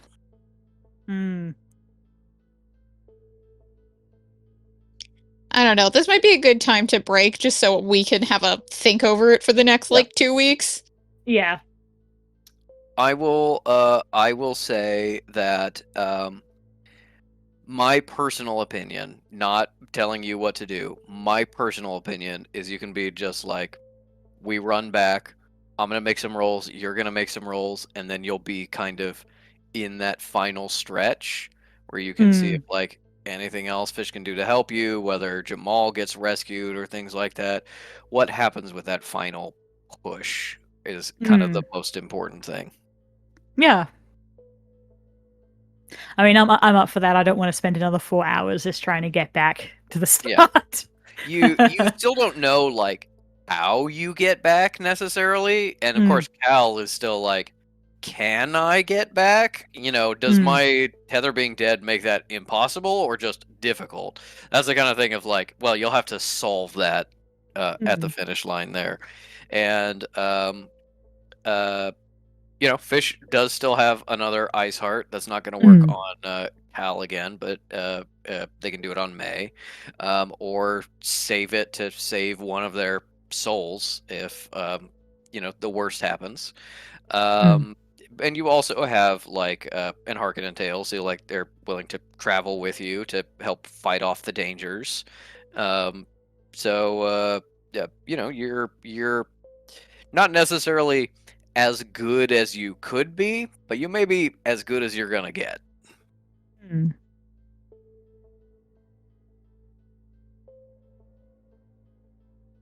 What do you think, Moon? Mooney, what do you reckon? I want more time to think. My brain feels tired, but Okay, Yeah, that sounds fun. we can do that.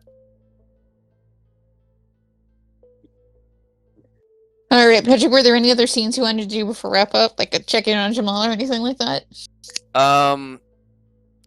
I think that essentially Belliola and Fish find that Jamal has, you know, found something important in the library. Tries to explain the magic of it, at least so far as he's been able to translate, which is not very much so far. Over And Fish goes, the Sending yeah, Stone. Fish goes, yeah, and yeah. Belliola, but like it's. You find that it can't be really communicated that way. It's too complicated, and you're like, okay, we've got to get Jamal out, or we just got to get the book out. Just getting the book out might be easier. Maybe Jamal can just rot in there. I'm Or maybe just we can saying, come you can back- try to read through Jamal's eyes. Or maybe you Ooh. can just No, come back. Fish can only look through the eyes of people they're related to, like the Yeah, their son descendants. and And their I, son. as far as I'm aware, they are not the secret father of Jamal. Or Maybe Jamal can see through your eyes. Maybe Jamal is your dad, despite being significantly younger than you. How does that work? Now I have 3 dads. What? Hey, Fish, how come Patrick let you have 3 dads? I only get one, and he sucks, and he's turning into a Vargas. Well, no, Cal gets 2, Bio and Tinnitus. Well, Bio died when she was really young. Not sure that counts. How could I ruin your life? I wasn't even in it. Yes, if we want That's to. absence is a form of is an acceptable form of life ruining for as far as fathers are concerned. Just saying. Yeah, that's the joke. That's the joke from Lego Ninjago. A movie Patrick Oh, I has see. not seen. Oh, Yes, that is the movie where the big villain is the main character's dad, who abandoned him as a child. And that's him saying that. I'm pretty You sure ruined that's my- just the Lego movie, the You original. ruined my life. How could I ruin your life? I wasn't even in it. Yes. If we're all agreed, then we will end today's session of Well Dressed Bones with some time to think about our moves going forward. Sounds good. All right. Well, with Fish being the hero, both of Cal's body and Cal's soul, and with Talon and Harkin in a perhaps a bit uneasy and very late, but alliance against Tinnitus, and Tinnitus gone but not forgotten, but maybe dead, but maybe not, but maybe dead. And May having furiously dug most of the way to Oblivion, trying to extract this form of protection, keep her friend safe. It is time to end this session of Well Dressed Bones. Goodbye, everybody.